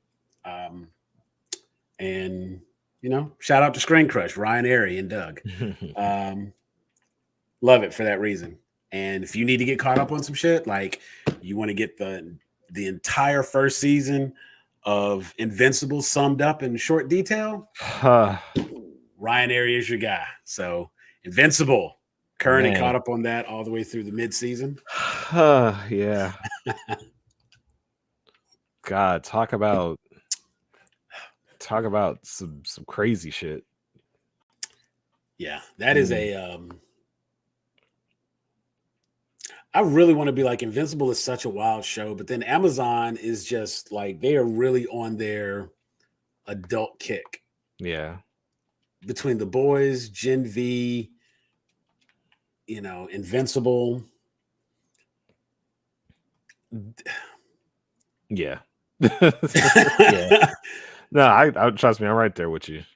Like, now, with everything that's going on in Invincible right now, and I've seen the same question just come up time and time again, like, because we're starting to get to that point, and people are starting to ask, the people that have read the graphic novel anyway, are they going to do that scene? No. You don't think so? No. Because there's, you know what, they're gonna make the adjustment the same way they made the adjustment in The Boys. Because true enough. Yeah. Because when these IPs originally were published and dropped, I want to be honest and fair, but truthful. They came out at a different point in our history. Yeah. I think collectively society has taken a step back and recognized things that are just in poor taste at all times. Yeah. And in doing so, there is a way to make implications without being insensitive with certain material. Yeah. I think for the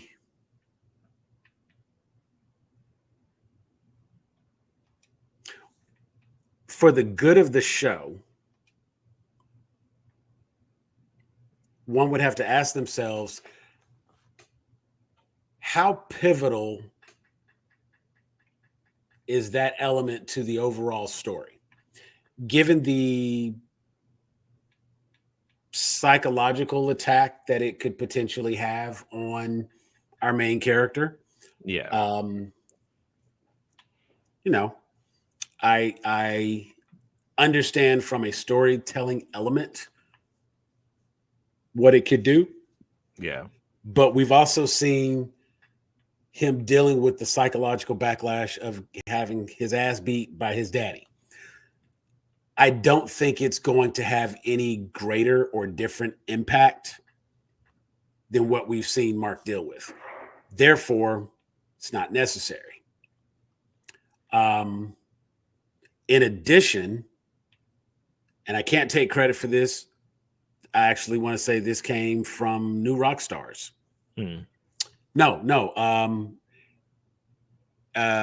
Eris, is it Eris Keones from Variant, or I'm not sure who you're Valiant Comics or whatever.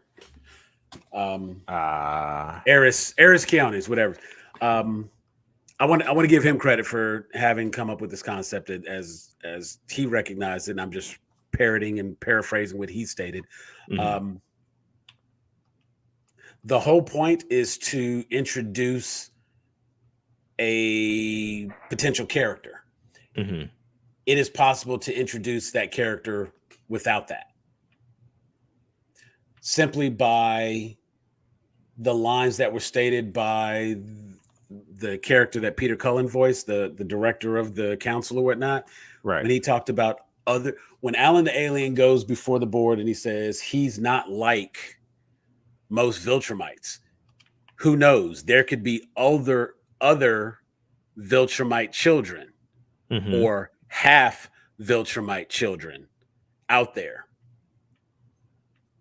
It's a throwaway line. It makes sense in context at the time, but it also gives you an opportunity to simply introduce characters that are there without having to explain how or why. They are now just other Viltrumite children. And because there's other Viltrumite children, they could even have the same mama. They could have the same mama. And that be that. And we could just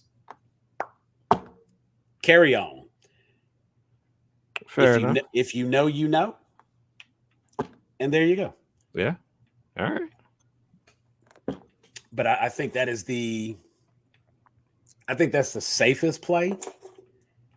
But even if they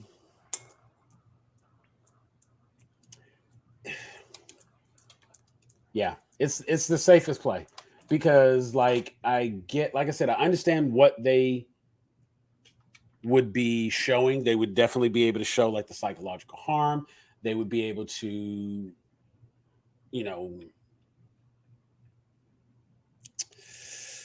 speaking very delicately here. Yeah. As a character named Invincible, it would show still a vulnerability that exists. Yeah.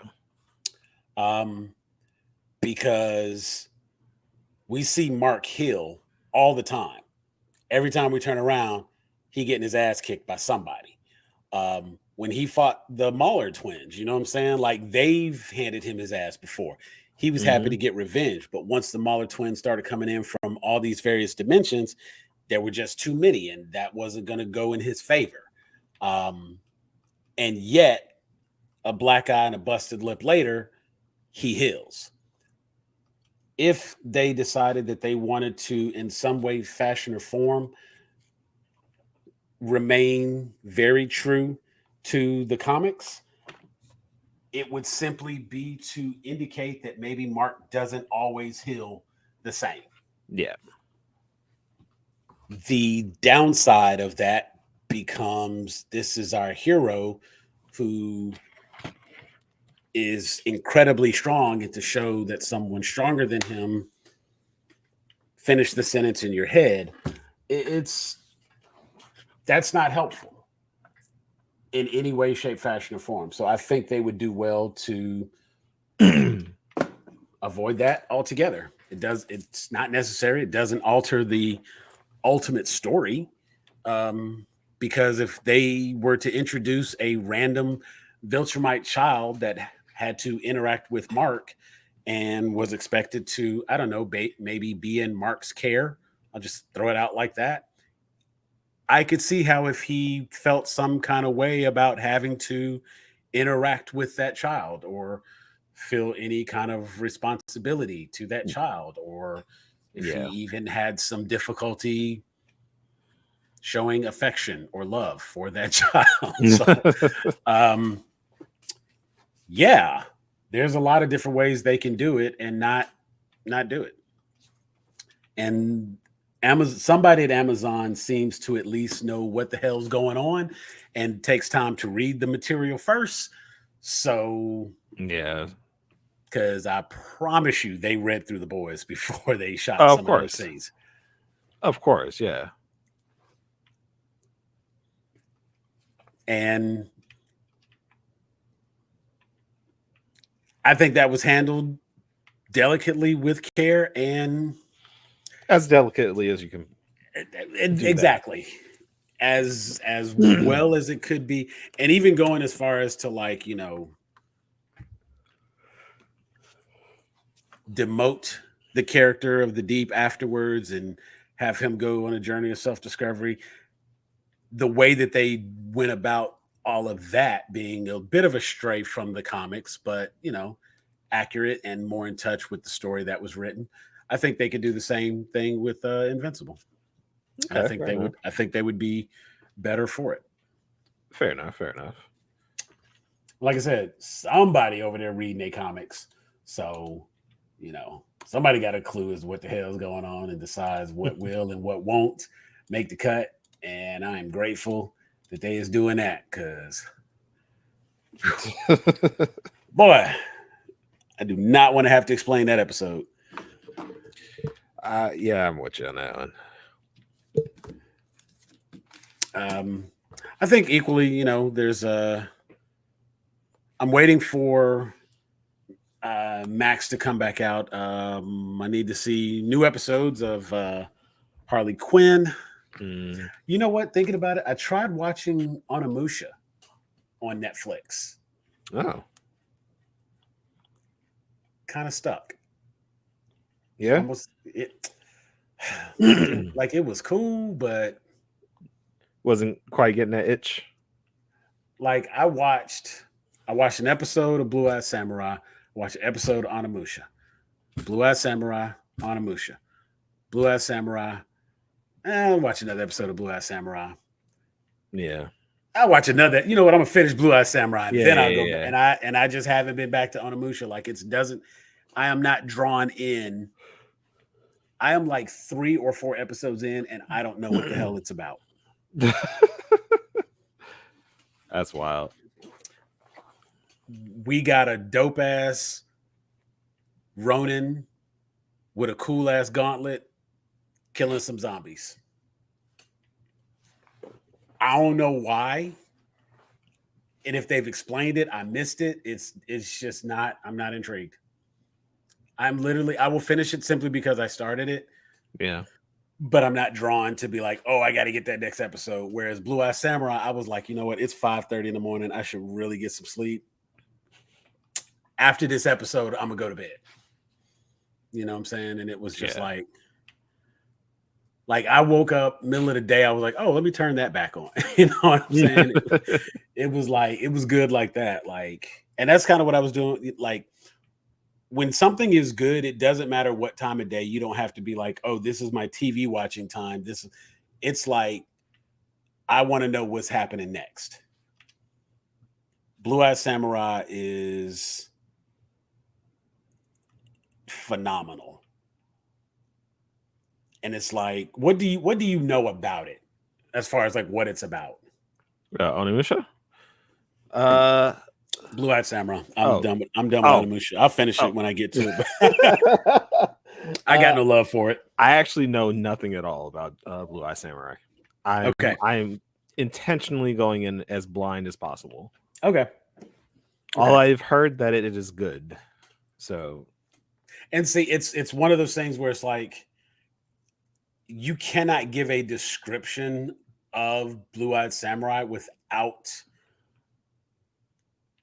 giving away something that changes the expectation, which is why I ask, what do you know about it? You know nothing? Okay, then I'll say nothing.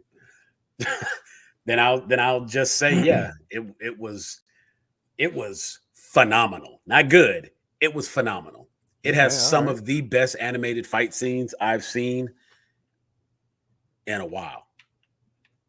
And it has all of the budget. Okay. All of the budget was put on this show. So it was like, it was Entertainment District finale quality animate a whole damn show. Okay. The whole show.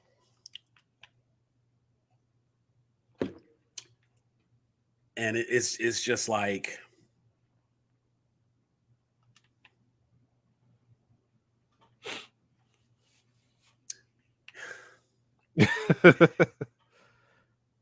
I like that we have like I'm just putting together a spoiler-free statement in my head. It is nice to have a character that is equal parts main character badass, unbeatable swordmaster, and very practical anti-hero same time. Okay. Because oftentimes what you get is you get somebody who is like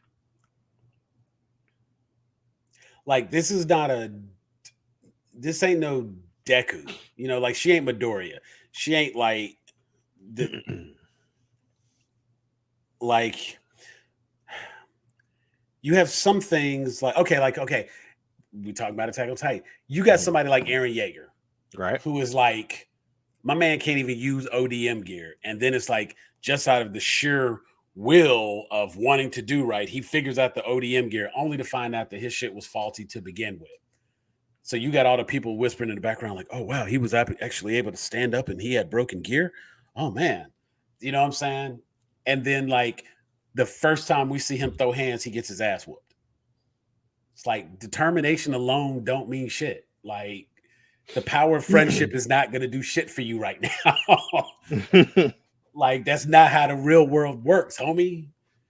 And so it's like you go into these shows and you have characters like a Deku or any kind of Mary Sue or Michael Stu kind of character where it's like here's this nobody from nowhere who's like the most badass ever. Maybe they go the Naruto route and they try a little harder than everybody else because they have to, because they kind of suck. Right. You know what I'm saying? Like low key, Naruto was garbage. And then one day he just got stronger because he kept trying. He never gave up. And that was his ninja way. You know what I'm saying? Like because he never give up, eventually he got that shit. But he wasn't just like naturally gifted. He wasn't like super talented or anything like that. And he lucky and kept trying. Yeah. You know what I'm saying? Midoriya, Deku was like literally a nobody, but he got to eat All Might's hair, and now he like that dude. So it's like you get these characters who ain't there. Flip side, you have your Rock Lees who have done nothing but dedicated their lives to the proper training and being good. So when you see Rock Lee whoop somebody ass, you know it's because he can. Right. But if you put Rock Lee up against somebody else who has been training their whole life, it's a fight. Yeah. He ain't just finna dog walk them. You know what I'm saying? And that's appreciated. Because when someone really good goes up against someone else really good, it should not be one-sided. And I feel like so many times we have these main character energy moments where it's like it's going to be one-sided when it really shouldn't be. You know what I'm saying? Like if Boba Fett is like, if we go back to Return of the Jedi, if Boba Fett was on, my man captured Han Solo by setting a trap and the trap worked. Right. Han Solo gets put in carbonite. He then returns Han Solo to Jabba the Hutt. He is the most feared bounty hunter.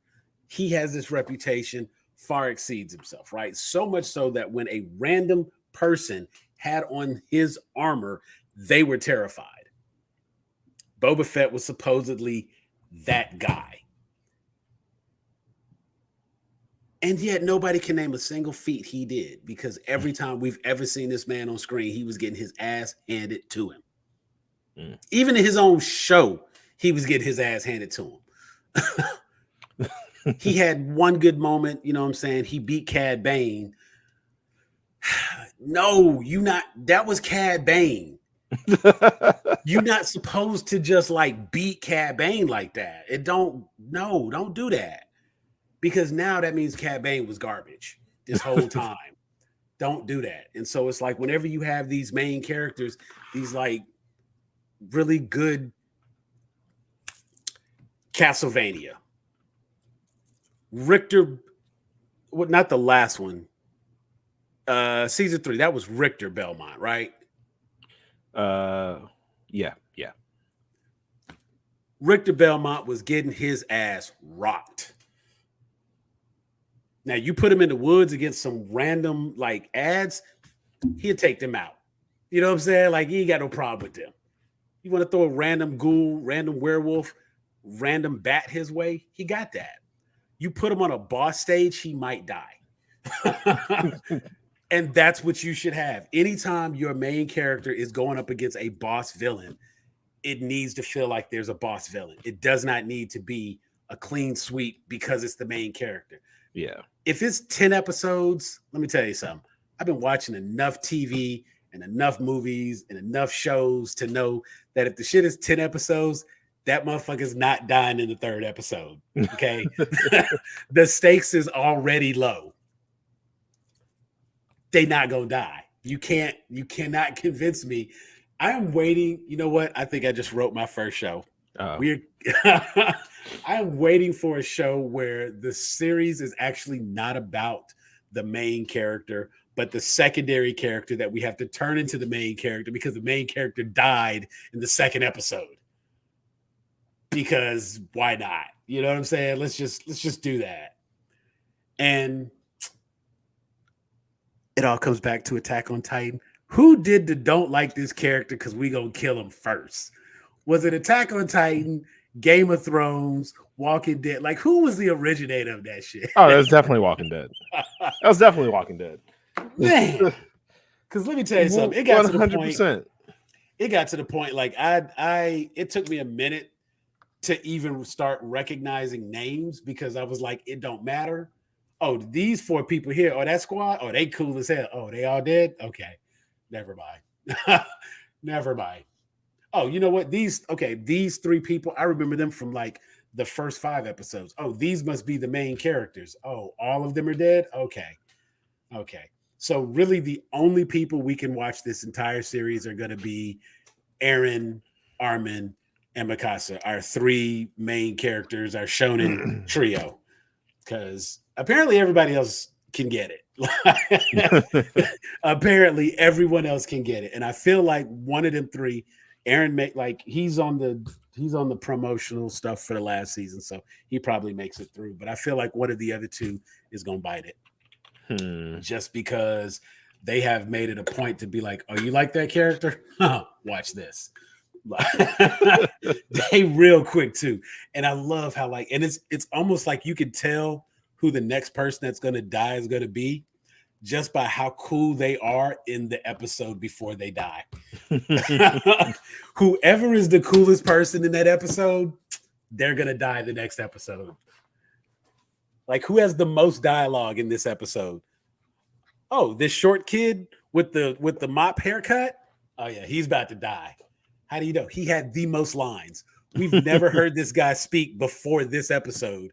This whole episode focused on who he was, his backstory, how he got into the Scout Corps, and he's really cool.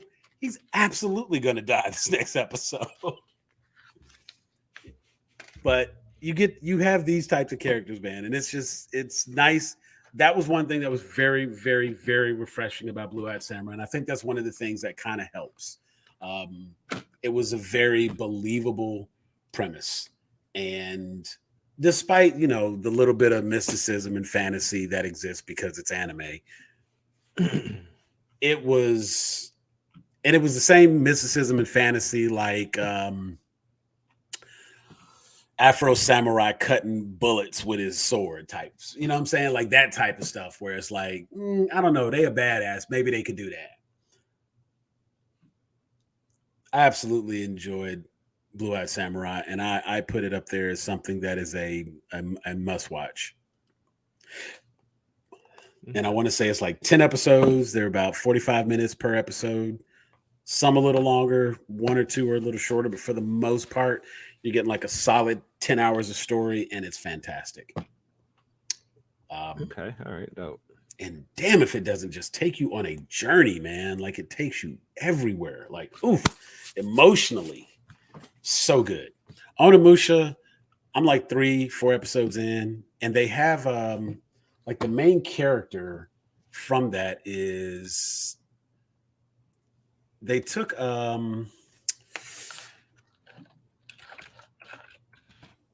it's one of the like the legendary swordsmen in I guess, Japanese mythology, if you will.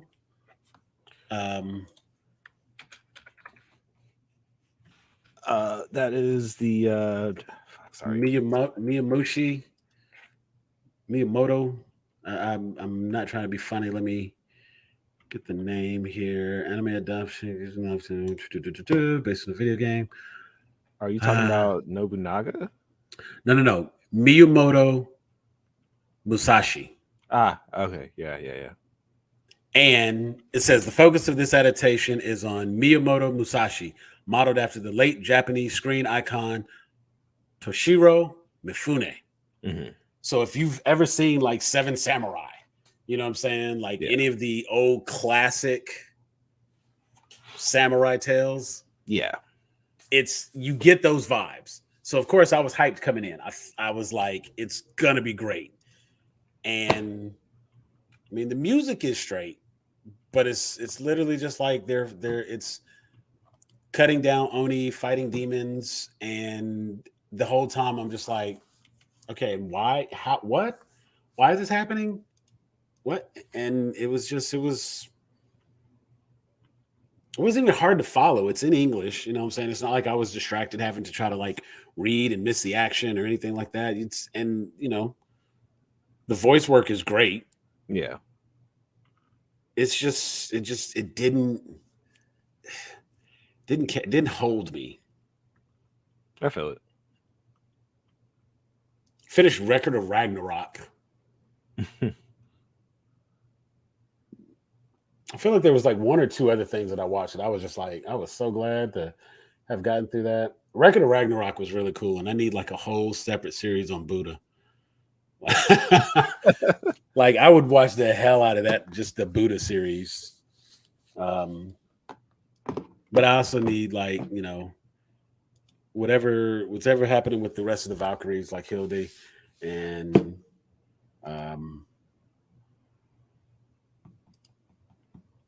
I still don't understand what like the little tiny Valkyrie sister, like who is she? Why is she there? She's just there so Hilde has somebody to talk to, I guess. But yeah, I need them to like come back and finish that up, and I need more Record of Ragnarok because I need to know how that's going to play out. I gotcha. Yeah. And watching the Hercules versus Jack the Ripper might be one of the greatest battles ever. Like that was another really good one. Netflix is actually kind of doing it with the anime. Yeah. Like very, very excited. And it keeps me interested. And for every good bit I have like that, I just like I need more. And then of course it takes me into, oh yeah, I should watch other stuff. And you just follow the rabbit hole there. I just, you know what? I get sucked in by the dopamine and I just stay. You know what I'm saying? Like this is good, and then that was good, and you know what I'm saying? And I'm quick to do a Google search other shows like, you know what I'm saying? Because I can't really use the algorithm that the streaming platforms use, because I do believe a lot of times it's like, oh, you like this show? You should also watch this. Because I feel like they must really think I'm stupid, because every person that's watched Record of Ragnarok watched the Squid Games, apparently.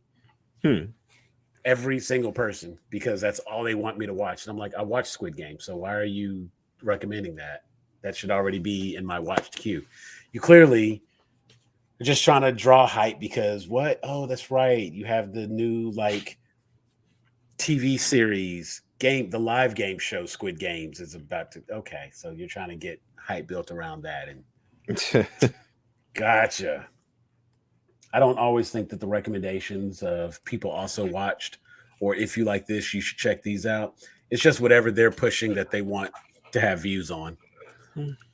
Yeah, potentially. Yeah, that's how the algorithm is going. I mean, I'm not mad at it. Obviously, if I'm the guy at Netflix, I can promise you a Netflix original will always be in your recommended. Yeah. You are always going to watch some in-house content. Absolutely. Oh, the Jennifer Lawrence movie. I think I'd already talked about that. That might have been right before my surgery. I watched that. Trying to remember if that was during the time I was out, because in those 2 weeks I was consuming. I did play a lot of Starfield, and I got a chance to. I caught up and played Phantom Liberty. Okay, all right. So I went back and this is how much playtime I had. I started my first playthrough. I played a Street Kid, and I went through the entire game.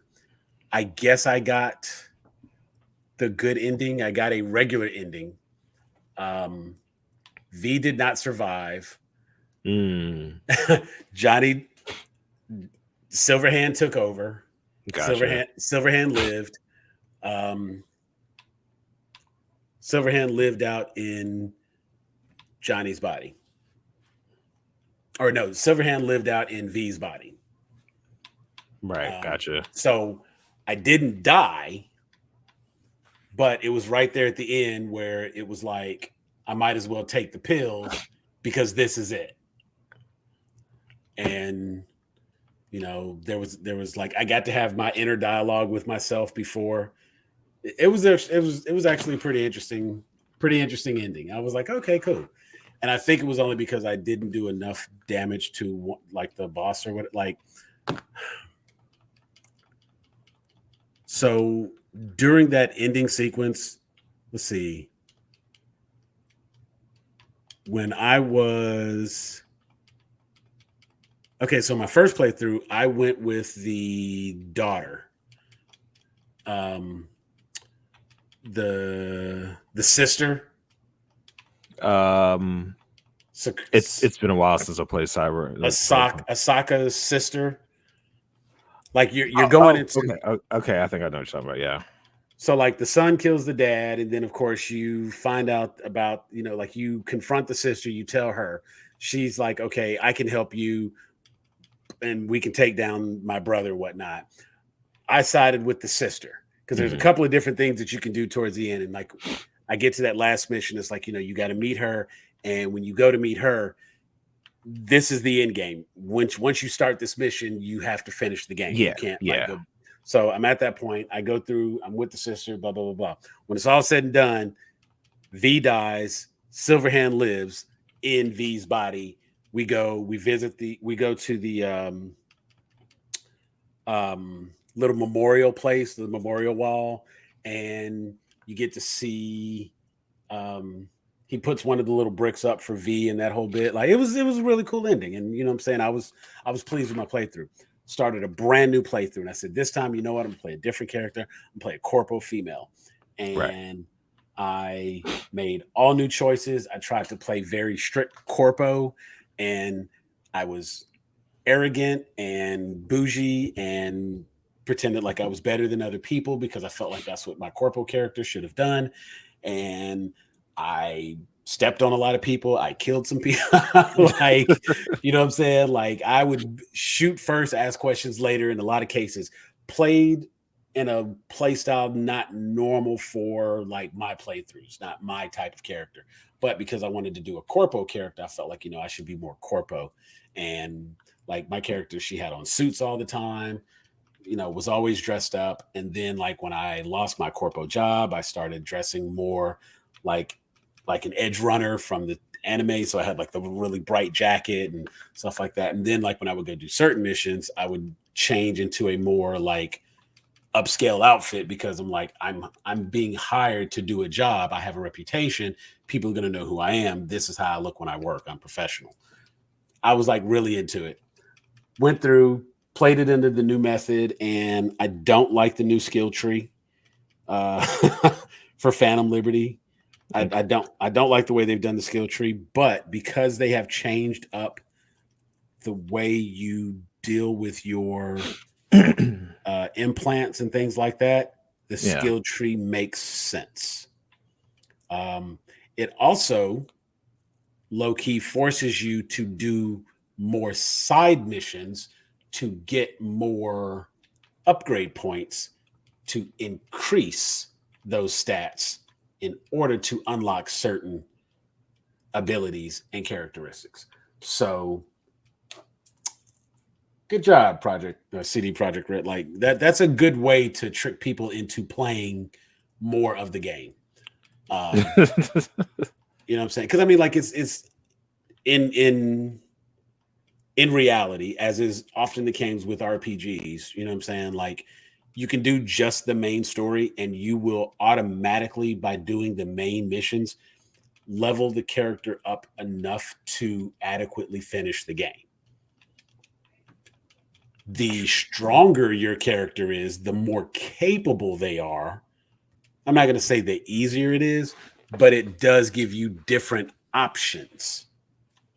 And so it's like, and I think the best example would be if you unlock certain skills in like Skyrim or Fallout, the more skills you have unlocked, the more options become available during interactions and dialogues and conversations. When you go to sneak into a room, you can just you can turn everybody's eyes off. What's this stealth thing? You can't see me, you're blind. You know what I'm saying? So it's like, you talk about hacks, it's a way to cheat in game. And so I think CD Projekt Red did a really good job in their revamp in low-key forcing you to do more side missions, because I've done like way more NCPD assault missions than I had done in my previous playthrough, just because it's like, oh, that's quick street cred, quick experience. Takes me 2 seconds, take everybody out, sell everything that I get from the location, and just I can level my character up by doing those for like 10 minutes. I've just about unlocked every fast travel station because damn all this driving around now. The cars are better. They don't handle any better, but instead of having to like go to this one specific spot and talk to this person about maybe getting this one car, you can literally go to a kiosk, and if you have the funds, you can buy the car. Thank you.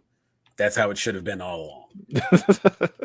It made true, like fair, yeah. It makes absolutely no sense that in a place like Night City, I have to do this mission to get this car. Because you know what's going to happen? I'm just going to stop traffic and hold this guy up and take the car. You know what I'm saying? So it's like, it needs to be like GTA. Just let me buy the car when I have the money. I have to grind to get the money, but the car should always be available. And so they have revamped that. But I've also found that since I'm like doing all these different types of missions, I use my motorcycle to go everywhere quick. And it's I have a Batmobile. And so like I literally have what would be the equivalent of the Bugatti Phantom in the game. It's a free car that you get. If you do like this one special mission, boom, it's there. It's a free car. And so I got that car and I'm like, I don't even drive. I have the coolest car in the game and I don't even drive anymore. Just fast travel to everything because, oh my God. I mean, yeah. Just wild out. Just stun on them. You don't have to fast travel every time. Just stun on them real quick. I mean, I'll drive locally. Like, you know, I drive local because like sometimes you have to get to a fast travel station. Yeah. And I will say that is probably the greatest thing. Like being able to like call your car and it like remote itself to you. God, if I could just like set my destination and let it auto drive like we could do in Grand Theft Auto 4. Where you call a cab and Nico would just sit in the back and look out the window. I miss that. We need to get back to that. But yeah, man, that has pretty much been my November, my recap for I got a month's worth of content in the 2 weeks that I had to like sit at home and recover. I damn near beat Phantom Liberty a second time. Like I am back at the point, like I've gone through the main story all the way up to, so when I got the DLC Phantom Liberty, I did like a little bit of quick research on it, and it says the best way to play, you can do Phantom Liberty with your existing game save. There's just like this one little section of the map you go to, and you start doing the missions from there, and that's the Phantom Liberty missions. But they say the best way to do it, of course, is do a new playthrough, because what happens is you take your existing character, and once you install the update, all of your skills, all of your skill points, all of that is reset. And you have to go back through and reallocate your points. Okay. You cannot make the same build that you had previously because the skill tree is completely different. And because they've completely revamped and overhauled the way you unlock skills, the only thing that remains is you can put points into like body, intelligence, hardware, or like technology, you know what I'm saying? Like you can still put the points into those individual stats, but once you go into body, you would upgrade handguns or aiming or aim assist, or throwing grenades or throwing daggers, using hand to hand, like all those individual perks that you would upgrade. That part is done completely different. That map doesn't exist the way it did before, and so because of that, you're picking all new stuff. And so now my skills are where before they were all a little bit more balanced. I want to say it was like 12, 10, 11, 12, 11, 10. Now it's like 15, 9, 11, 14. You know what I'm saying? Like you clearly have to like make a decision, because until you unlock certain tiers, you cannot get certain skills. Right. Yeah. And so by doing it that way, you're not going to like try to have that overall balanced character that can do anything. It's like, nope, you got to choose. You got to choose. And like I said, because of that, it was like, all right, I need to go and do some side missions so I can get some more street cred, get some more skill points. I need to get my character up to like level 50, level 40. I need to level up. I need these additional skill points. So, and it is a little bit more interesting for that reason, and I thoroughly enjoyed that. So that's been my November recap. And the other thing, this is very minor, but much as I love being on here every Wednesday, a break was nice. Yeah. A break was nice. Will not have 52 episodes next year. Just not going to do it. Maybe 26. Definitely thinking to move to like an every other week schedule. Just as I don't even like doing weekly recaps of episodes, because like we all watched it. I'd be happy to talk about it, but I don't want to sit and recap it for people. Go watch it and let's talk about it. I'd much rather do that. You see, this is how I watch TV shows. Okay, this is how my brain operates. So I'd much rather sit and talk about it when we watch it rather than just recap it and tell you what I thought. But I am going to be putting a lot more on some of my other stuff. I think my TikTok is going to focus more on just my random thoughts, because apparently I have a lot of random thoughts.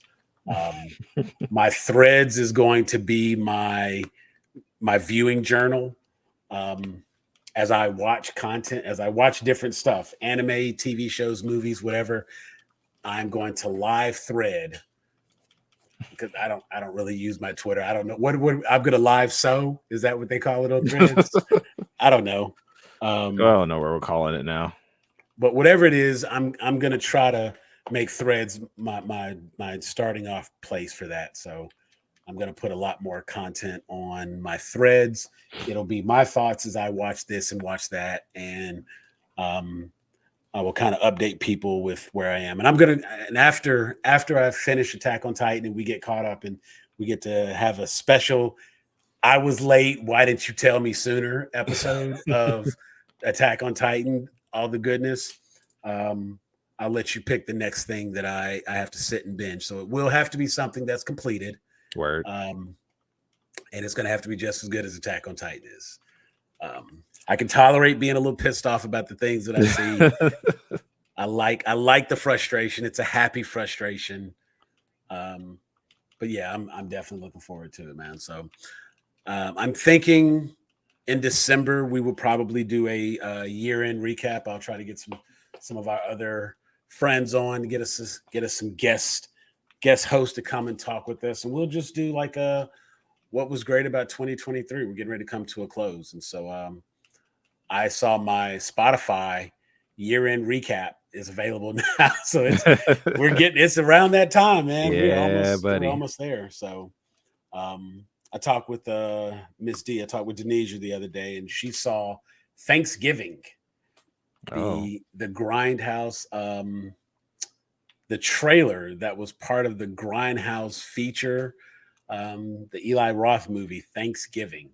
It got a crazy trailer back in the day, and like it was a fake little skit, but it should turn into a whole movie. And so we'll have her come on and give us a recap and her thoughts of the movie. It kind of felt like the way she was describing it to me, it kind of felt like why did I watch that? So we'll get into a little bit more. But Weigh-In Wednesday, it's going to be a collection of creatives in this coming year. And I know you got some good things happening. I'm trying to get some stuff up and coming, up off the ground.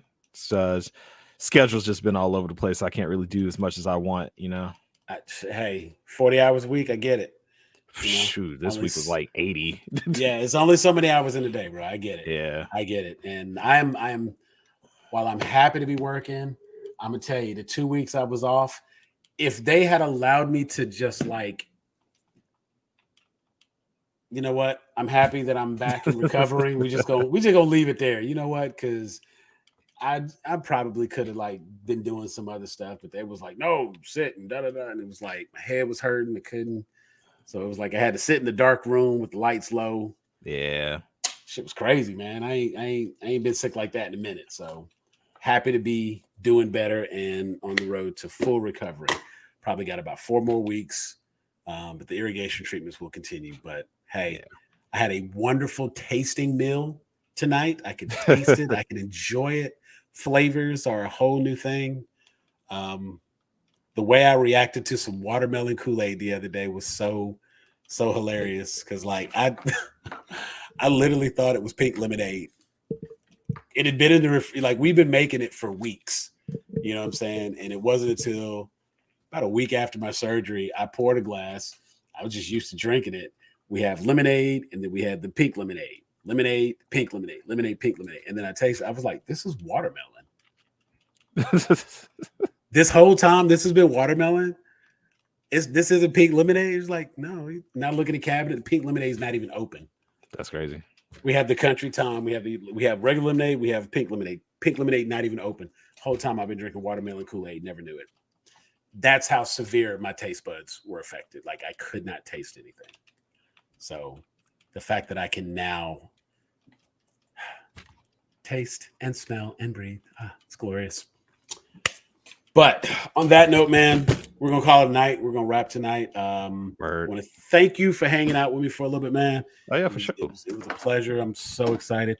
I'm probably going to watch at least 2 more episodes of Attack on Titan tonight. I am on, I think, episode like either 7 or 8. Like I said, the Eren Yeager and the Armored Titan are fighting. And no, actually, I take that back. They just ran off. The Colossal came off the wall. They have Eren. They have, what's her name? Ymir. Yeah. They have Eren. They have Ymir. They're running off.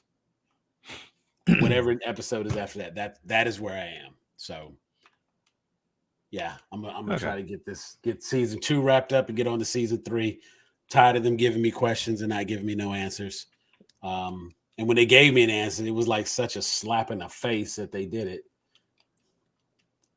Hey, Eren, you got a minute? So look, I'm the Armored Titan. He's the Colossal Titan. We the ops. We are the ops. And I just look, do me a favor, just go with us, okay? I got to take you back. And look, think of all the people you could save if you just go with me. Bro, be serious.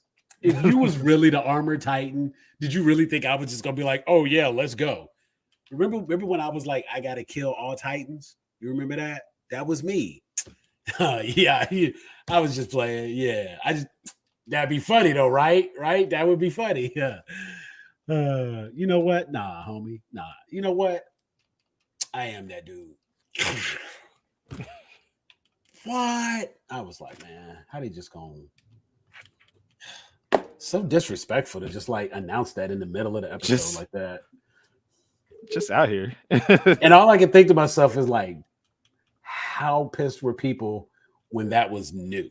No, we weren't pissed. We were just genuinely confused as to like why you would even bother to do that right now. Y'all just got finished with this whole big ass battle, and then here you come. Hey, by the way, hey, come here. Let me talk to you real quick. You know what I'm saying? And now, of course, and I think they do that honestly in a way to kind of like just build suspicion around everybody. Because I promise you, I'm looking at everybody with the side eye like.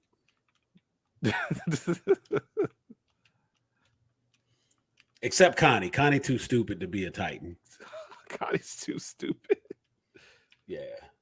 That dude. Because my man was like, they're running away from the wall because the Titans have just appeared. And this fool is talking about, but wait, what about Rainer? We can't find him either. Insert Will Smith meme. Like, bruh, are you serious right now? Yeah, we'll keep an eye out for him. We'll do that, okay? You head on over there. Yeah, you go on. So that's gonna be the rest of my night. Like I said, I'm gonna get in a couple episodes of that, and then get ready for work tomorrow and enjoy the rest of this week. I will also need you to let me know when you watch Blue Eyed Samurai, so we can do a special episode of that. Sure. It don't even have to be live. I just want to do a reaction. We can talk, discuss it. I'll edit it up, chop it up, throw it up. It'd be like a little 20-minute video. It's cool. It's whatever. Yeah, so you get a chance to watch it. I got you. Yeah, for sure. You watch that when you let me know. And you'll probably see more of those in the coming year. Since I'm moving to like an every other week schedule, probably try to get together, do a few more like random little reviews here and there. Right. Because I think that'll be a little bit more fun as opposed to every Wednesday. Gotta do this. We take 20 minutes, talk about something, put it up, and that'll be straight. So this has been Weigh In Wednesday. We have been Grown A Geeks. We appreciate everybody who hung out with us. Chat was a little quiet tonight, but you know what? We took a couple weeks off, and maybe they didn't know. It's all good. Be sure to check the replay. Let us know. Leave your comments at the appropriate times. If you are watching Attack on Titan or you want to join me in my watch of Attack on Titan, you can follow me. I'm Elder Geek Sam. You can find me most places. If you can't find Elder Geek Sam, look for Grown A Geeks. My man joining me here today, that was David. That is Heroic Hat. He is Heroic Hat on everything. Make sure to like on everything. So make sure to like and subscribe, follow all the channels, follow all the creators, hit that QR code. Be sure to join our group. We are your two admins on Grown A Geeks. Got a ton of moderators and we have a lot of fun. We talk a lot of shit and have some good conversations. This has been fun tonight. We will do it again here soon. Probably not next week, maybe the week after. I enjoyed my break. I will probably take a few more. It has been fun and we're going to holler at y'all next time. But now we are out of here. Peace.